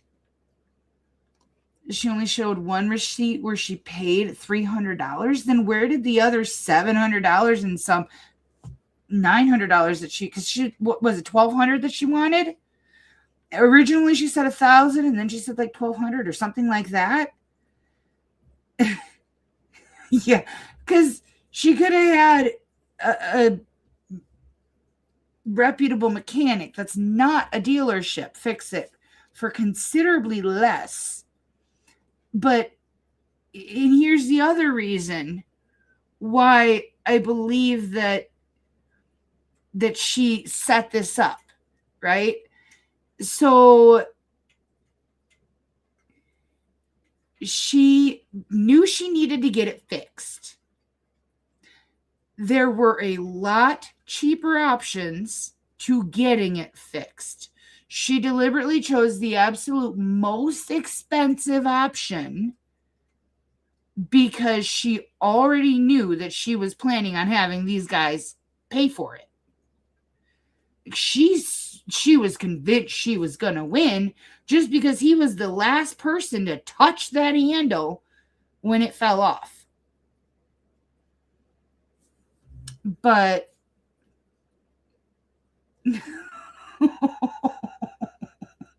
no. Yeah. Charlie and Mortimer, oh my God. You guys are killing me. You guys are killing me. Okay. I have to pee so bad, but I did not want to leave before that got done with. Oh, you guys are great. Thank you so much for coming and hanging out with me. Earl is waiting for me to play again, as you can see. Or he's holding it down for Snitch. That Snitch took that whole rod and string and carried it out into the living room. Oh, I love these guys. All right, guys, I'm gonna go. I love you all so much. Be safe, be well, Sleep sweet and much love.